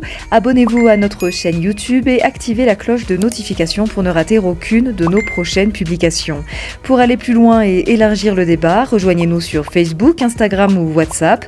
Vous pouvez nous soutenir en devenant membre premium. De nombreux avantages, contenus exclusifs et en illimité sont à retrouver sur la plateforme play.panafrotv.com. D'autres surprises vous attendent également sur panafrotv.com. Alors à bientôt sur les réseaux Panafro.